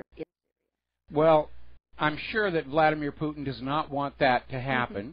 Unfortunately, the ultimate goal of this rush to a world war from the U.S. point of view is some kind of conflict against Russia and China, hopefully limited, but enough to remove the ruble and the yuan from the global economy as a threat to the U.S. Federal Reserve note. Because ultimately, that's what this is all about. Yeah. They're risking the incineration of the surface of planet Earth in an argument over whose brand of ink and paper we all use for money. This is scary, and I don't see this diffusing anytime soon because the U.S. will not allow it to be. No, the U.S. wants the war. Look at who's doing all the invading and the drone striking. And it's very obvious to any impartial, objective observer who the aggressor is in this current war fever. And it's not Russia, and it's not Iran, and it's not China, and it's not North Korea. Nope. The U.S. and its allies. Yeah. This was an interesting story I read. After laying off thousands, Boeing CEO says offshoring work to China won't directly harm U.S. jobs. Well, because those U.S. jobs are already gone, you know. And you know, they're trying to cut down costs, which we understand. But this was said in public by their CEO, Dennis Muilenburg. Dennis, have you gone absolutely foaming, frothing at the mouth? Mad, sir. You know, talk to any of the people who've just been laid off, whose kids are maybe about to get into college and they're going to try to help. They don't have a job. And I can't imagine the hubris and stupidity of doing this. Now, what's happening is Boeing now has a Chinese partner, which is required in China to do business in China. There will be technology transfers, which is also required. The Chinese partner is state-owned Comac, which is leading China's efforts to become an aerospace giant, ultimately to compete with Boeing with parts for its aircraft. Its own jetliner, the C919, which is the size of a Boeing 737, completed its maiden flight about a month ago. Now, what's really interesting is that Michael Crichton actually wrote one of his books on this very topic, and it was called Airframe. Yes, I remember. It was a very good book, and you will never see it made into a movie because it was talking about economic globalism and the long-term cost to America's workers and even our technology base of these offshoring deals. Because the issue with the technology transfer is these are technologies developed by American companies, like the wing system, which is very critical. A lot of work has gone into developing high-efficiency wings and control surfaces. And all of a sudden, we're giving it to these companies in China who are then able to copy that off for their own aircraft to directly compete with us. And basically, that's the real value of the Boeing company, is that technology they've developed to manufacture these, and all of a sudden, it's being given to China. And we're seeing this disastrous continuation of this idea that the United States doesn't need to manufacture its own products anymore. We'll get those Chinese to do it. And again, what do we do with all these workers? There is such short-sightedness in our corporate culture. I hear you. I think too many of our CEOs, including this one from Boeing, are still worshiping at the altar of Adam Smith, who came on out there and said that if you are being personally greedy, that you are improving the system as a whole, which sounds alarmingly like that tenet of Scientology. Yes, even though you're harassing people and abusing them, in the long run you're making Earth a better place. But Nobel Prize-winning mathematician John Nash, in his doctoral dissertation, proved that Adam Smith was absolutely wrong, and that an economic system of people looking out just for their own greed eventually would become self-destructive. And that's where we are right now. The wealth of any kind of a product isn't in the ownership of the intellectual property. It's in the jobs that it creates. And the more jobs you create and the more you allow people to trade their labor for wages and salaries, the better the economy is going to become. I wish people would go back and read the wisdom of Henry Ford, who basically said the best way to become prosperous is to make the community around you prosper. And he made a big point of paying the workers in his car factories very well, to the point where they could even buy the cars they were building, which in turn became his strongest advertisement that these were cars for the working class, that cars were no longer these very expensive status symbols for the ultra-rich, that anybody could have a car. And that, of course, was why Ford was such an amazing success. And if he hadn't done that, if he hadn't allowed his workers to earn decent wages and buy the cars, Ford would have just been another one of these car companies like the Huftmobile, who came and went. I hear you.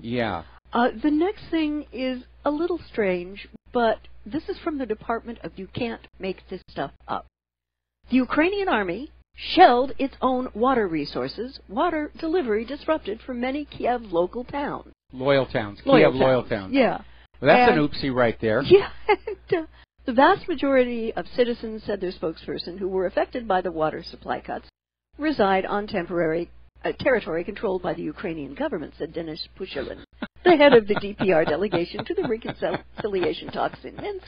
Although our citizens face no major disruptions due to timely efforts by our utility services, residents of about 40 settlements on the opposite side of the contact line will be a lot less lucky. Oh, that's a whoopsie. You know, and it was a pumping station in southern Donbass, water supply located near the so-called gray zone, announced that it was forced to halt operations after at least 8 shells launched by the Kiev government's troops landed on its premises.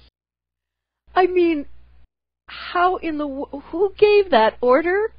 And I have another thought. What's the thought? Well, we know there have been some earlier instances in that whole Ukrainian situation where apparently they're using electronic targeting systems, but apparently they are susceptible to being hacked, and the wrong target coordinates fed in. There was another case, I think it was almost a year ago, where the Ukrainian forces shelled some of their own tanks. And that may be another repeat of that. On to a more serious subject. ISIS is ramping up attacks on civilians in Iraq, and 477 have been killed within a very short period of time. Well, we touched on this a little earlier. The fact is that Islamic State in Iraq is collapsing and fragmenting, and what is left of it are basically forming into these roaming bands of vigilantes who are taking out their rage and frustration on the civilians. Again, it's another case of unintended or unforeseen consequences of U.S. foreign policy, because we know now that ISIS was encouraged to form by the U.S. government. That certainly within Syria, ISIS was being supplied and supported by the U.S. government. We don't know to what extent ISIS in Iraq was being supported and supplied. But the U.S. is trying to play this double game. They're going into Syria, they're going into Iraq, claiming to be opposing ISIS, and yet in both countries, the armed forces there are saying the U.S. is protecting ISIS. They're getting in the way, and they won't leave. We've got to take a break for commercials, and we'll be right back. Yeah, I'd like to follow up with this because this has... And aloha, America. Welcome back to the show, and we're still talking with the lovely Lady Claire about the violence against civilians in Iraq. Yeah. And there is something else that we have to address here.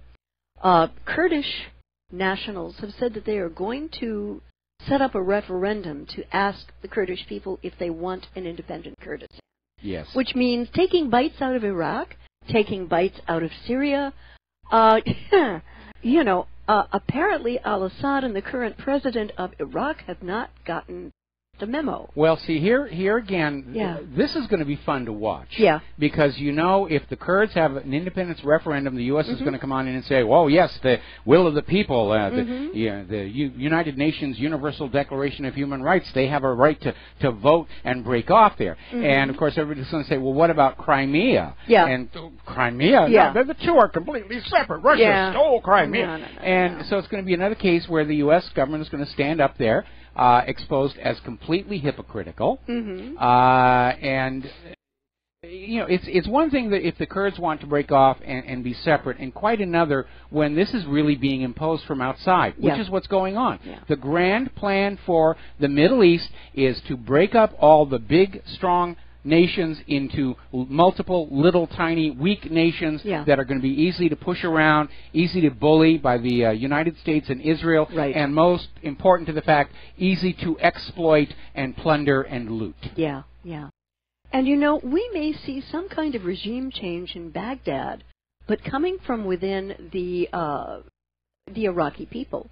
And they're not happy about their U.S. puppet rulers any more than the people in Libya or Yemen or Afghanistan. Yeah, but does anyone out there remember the fiery cleric Muqtada al-Sadr, the guy who ultimately told the U.S. that they had to get out of town in Iraq at precisely the date and time stated by the SOFA agreement, or else he was going to send his Mahdi army after every American serviceman in Iraq? Now, that guy, he did something rather remarkable.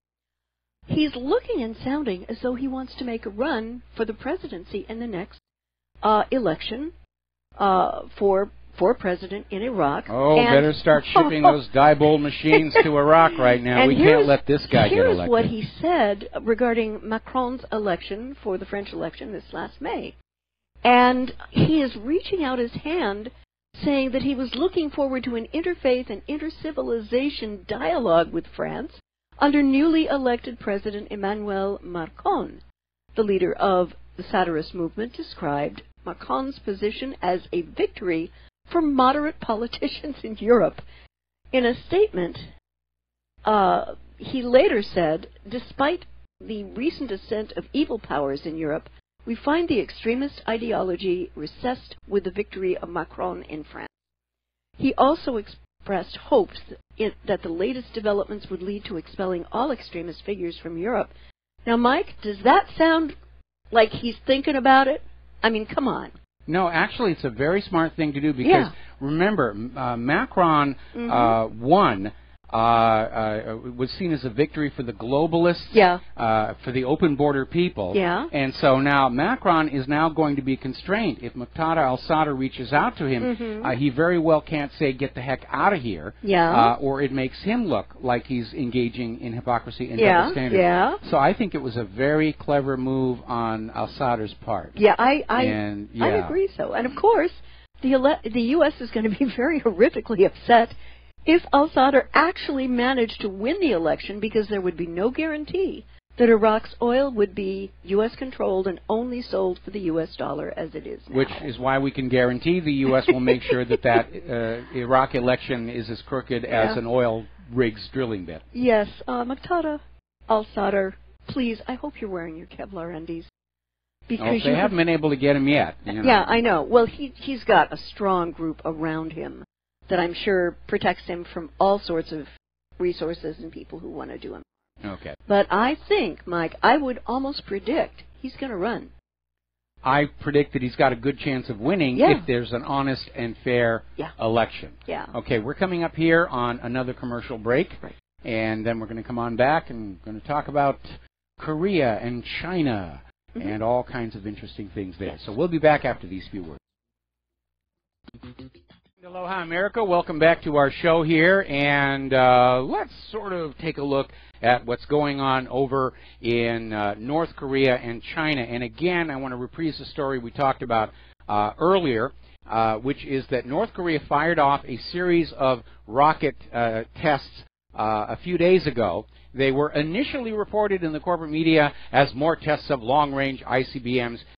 No, in point of fact, North Korea has said these were tests of a brand new shore-to-ship missile, which is clearly a defensive weapon. And North Korea has said these are designed to basically deal with an attacking naval armada.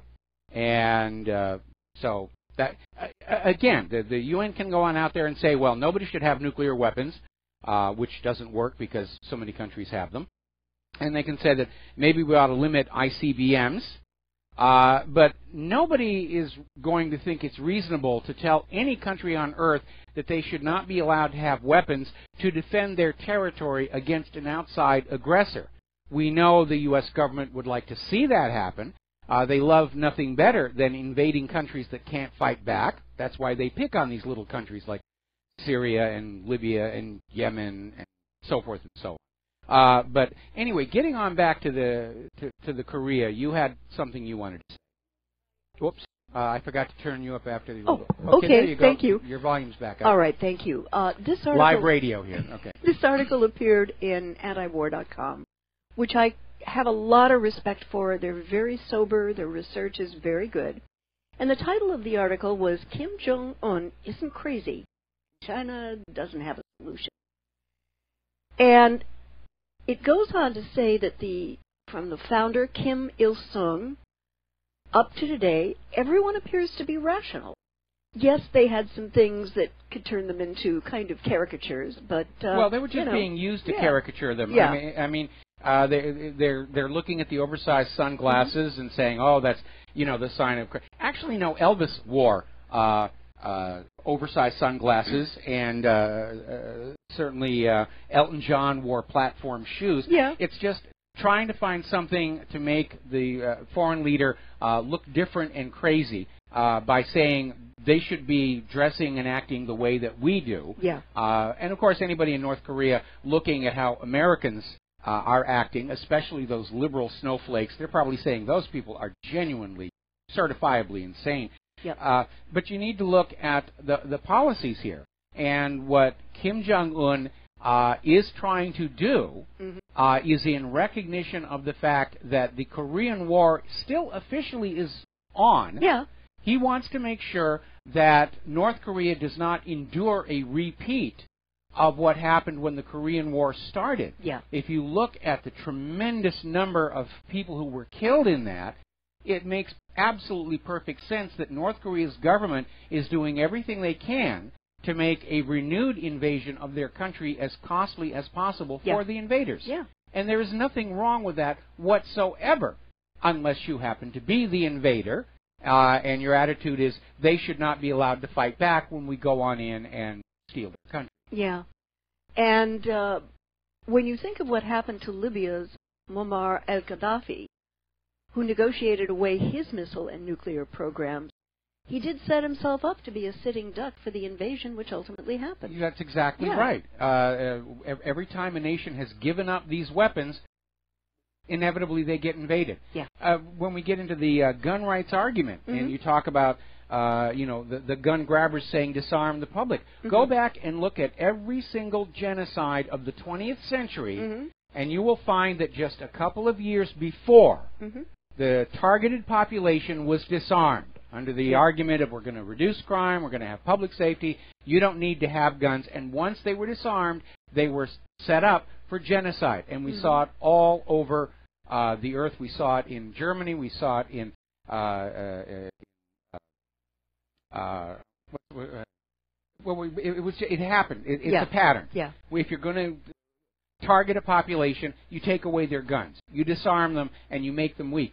And especially with the United States government invading everything that moves right now, it would be stupid for any world leader to give up their weapons. Now, I will grant you that when Russia negotiated the deal with Bashar al-Assad to surrender their chemical weapons, that was a smart thing to do because it did take away the rationale for the U.S. threatening to invade Syria. Yeah. And Bashar al-Assad really didn't want to use those weapons anyway, so it was kind of a low-cost deal for him. Yeah. The lesson from that was, even though Assad gave up his chemical weapons, the United States just looked for another reason to invade. And the lesson coming out of that for other world leaders is, don't surrender your weapons. It won't change the fact that the U.S. is coming to invade. Yeah. I really wish, Mike, that Rex Tillerson, our Secretary of State, would drop the position of no negotiation until North Korea's denuclearization, because it's a failed start. It's just not going to happen. Now, what I think should happen should be that the U.S., China, South Korea, and Japan come together to negotiate a peace treaty with North Korea to replace the existing armistice with a guarantee for peaceful, unrestrained trade in exchange for letting go of its weapons program. That would be treating them like a civilized person. Right now, the best thing that's going on, of course, Moon Jae-in, the new president of South Korea, is starting to move on his desire to de-escalate the situation. He has ordered the shutdown of all those terminal high-altitude area defense missile systems the U.S. installed in South Korea without their permission, I might add. Yeah. And he's moving forward with this idea. He wants to get together with Kim Jong-un and talk about ending the Korean War and actually reunifying the two Koreas. You know, dig up all the mines in the DMZ, and basically build bridges across it because it's all covered with dioxin as well. Oh, boy. And just, let's go back to being a unified Korea. And then, there won't be this threat of invasion. And remember, there's something else to keep in mind. North Korea can have nuclear weapons. They are not just going to haul off and use them without a really good reason, okay? And no nation that has nuclear weapons is just going to decide one day, oh, let's go ahead and nuke somebody else. Because the response would be the destruction of their country. If Saddam had nuclear weapons, he never would have used them. Could, put them in a museum, march them down the street in a military parade and say, look at us, we're really butch. Same thing with Iran, if they were ever to build a nuclear weapon. They're not going to just haul off and use it on another country. Yeah. Because the only country in all of history that has used nuclear weapons of mass destruction on another country is the United States. And they only did it to prove to the rest of the world that not only did we have these horrific weapons, but we were psychotic enough to actually use them. Yeah. And that was the whole point of it. But nobody is going to attack the United States with a nuclear weapon without a really, really good reason, because the result would be annihilation. But this whole idea, we can't let this country have nuclear weapons. Well, if you all want to give up nuclear weapons, I'm actually on board with that. But you're never going to get the United States to get rid of their nuclear weapons. And you can't even get Israel to officially acknowledge they've got nuclear weapons, let alone get rid of them. And remember, we had that story out of the Israel Times where they admitted that during the 1967 war, they seriously considered nuking the Sinai. So they had them all the way back then. And we also know that Israel has been trying to sell clandestine nuclear weapons to other countries, because when the former government of South Africa fell and the new government came on in, they discovered documents about the negotiations that Israel was helping South Africa develop nuclear weapons, and at one point offered to sell South Africa a couple of Israel's nuclear weapons. And the question is out there, and nobody's answering it, who else has Israel sold a nuclear weapon to? Yeah. I would love to see all these weapons be destroyed, hammered into plowshares.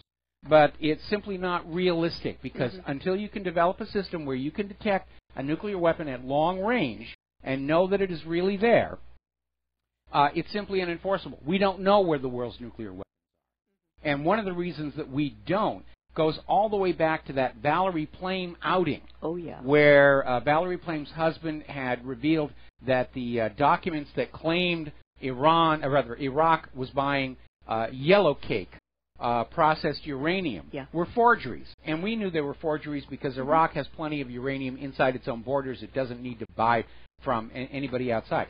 But when they outed Valerie Plame as CIA, they also exposed that the company she was working for, Brewster Jennings Associates, I think was the name, was a CIA front.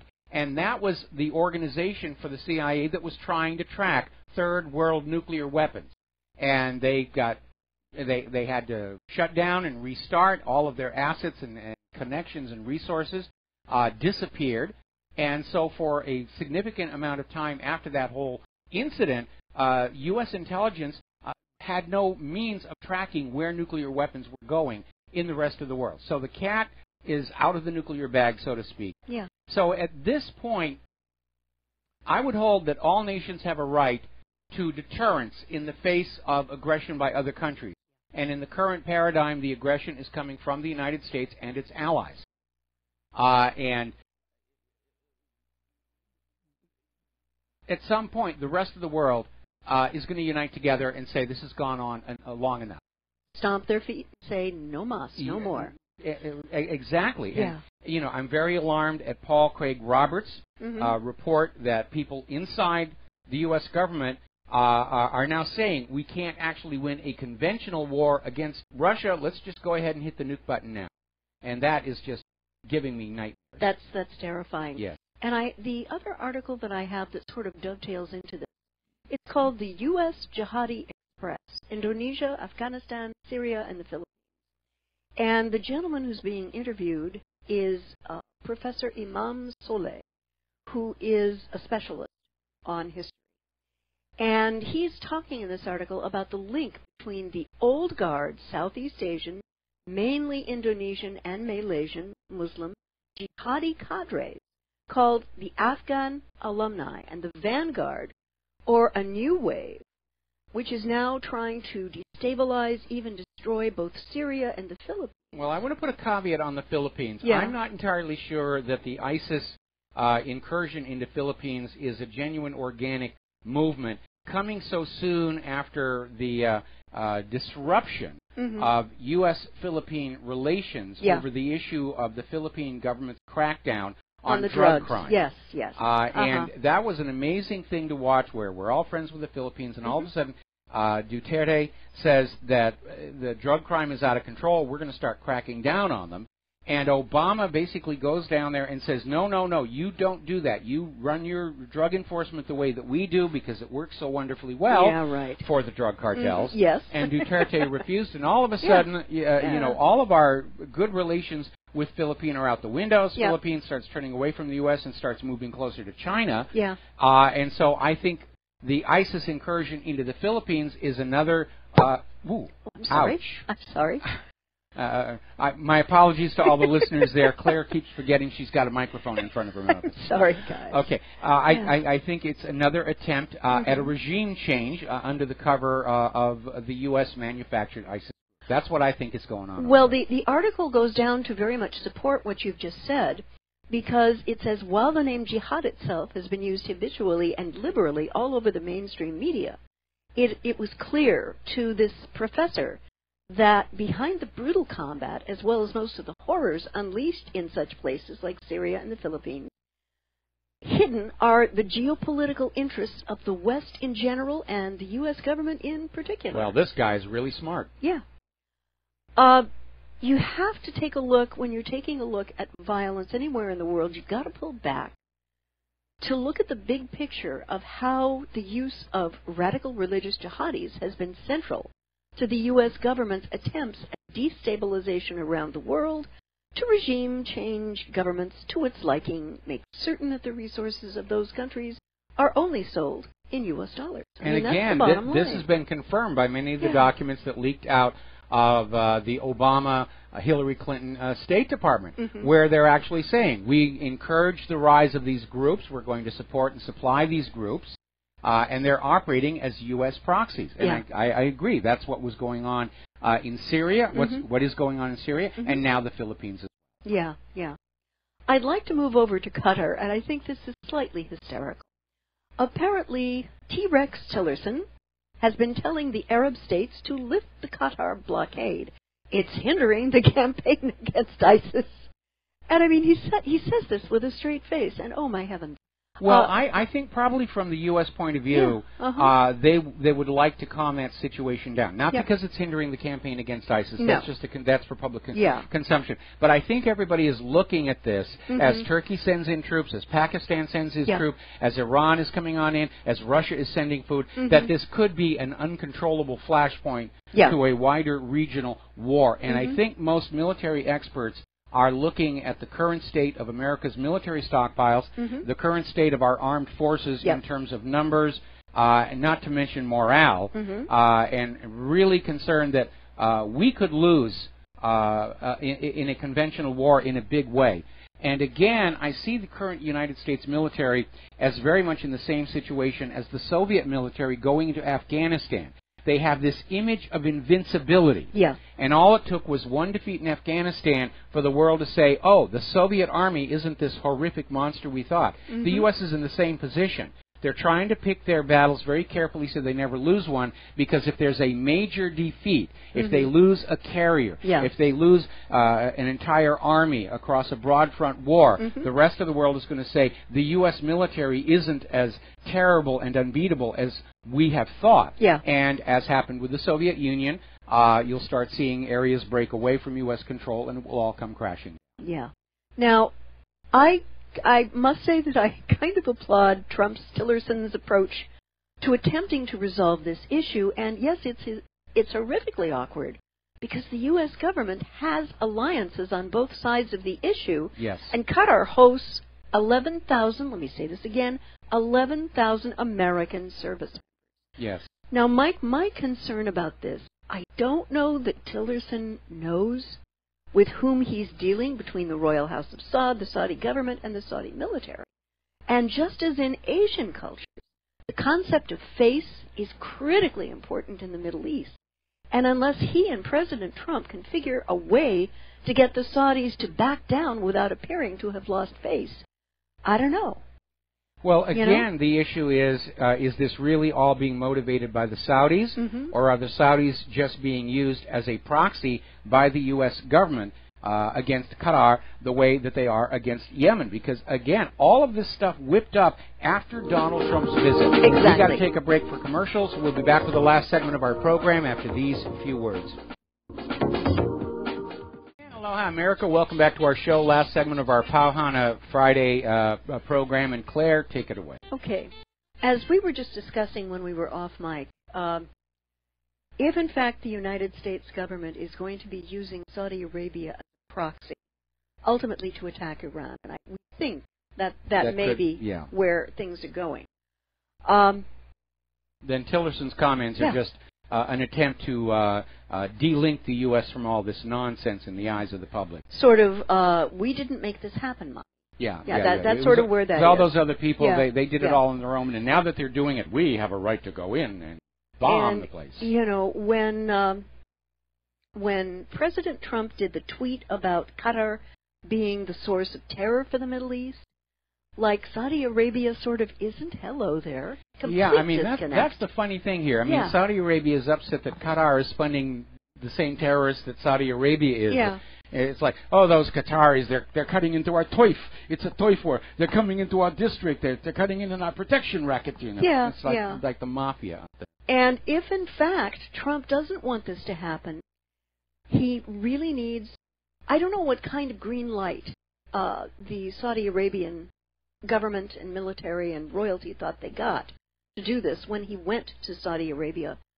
But if he doesn't want this to happen, that's got to be undone. Well, there's one way to pull the rug out from all of this nonsense on Saudi Arabia. Okay. This weapons deal is not a done deal yet. In fact, there's already pressure building in the Senate for Congress to say, no, we're not going to let this thing go forward. Yeah. So I think a very telling indicator is going to be how hard Trump fights for this deal to move forward. Because if Trump just stands back and says, oh, well, then that would indicate that Trump does think this Qatar situation needs to be brought back under control. Yeah. But it is a very alarming how everybody seems to be piling into this one little tiny piece of land. Yeah. And it's got to be getting crowded there by now with all the people that are pouring in. And already it's disrupting air travel all over the region because the Qatar airport was a major hub for many airlines in the region. So they're all having to change their flight patterns. Yeah. And now, obviously, the 24 hours that Saudi Arabia gave Qatar has expired. Qatar has not capitulated to the 10 demands. Not at all. And so it could actually, Saudi Arabia could uncork on them this weekend, and we'll see what happens after that. And what I want to know is what happens to our 11,000 servicemen currently serving in Qatar. I find it interesting we haven't heard anything about them. Yeah. We're not hearing that Qatar is confining them to base or locking the gates. Yeah. We're not hearing that the U.S. is getting ready to evacuate them. Yeah. I would imagine that that if the U.S. is trying to act like this is nothing of their doing, that the 11,000 military will just stay where they are. But if the U.S. is behind it, they could order the 11,000 to march on the Capitol because they're very, Doha. very close to it. Yeah. They could go into Doha and take the Capitol buildings. Yep. All right, well, we're coming up here on the music and the end of our program. In fact, there it is. So have a really good weekend. Thank you for listening to our program. Please try and help chip in with RBN because we need to stay on the air and keep shouting the truth against all those not quite as rich as they were, but still rich corporate media outlets, which are still out. They're being paid to lie to you, and we're trying to get you the truth. Have a really good weekend, and we'll be back here Monday, which is also King Kamehameha Day here in Hawaii. So aloha, America.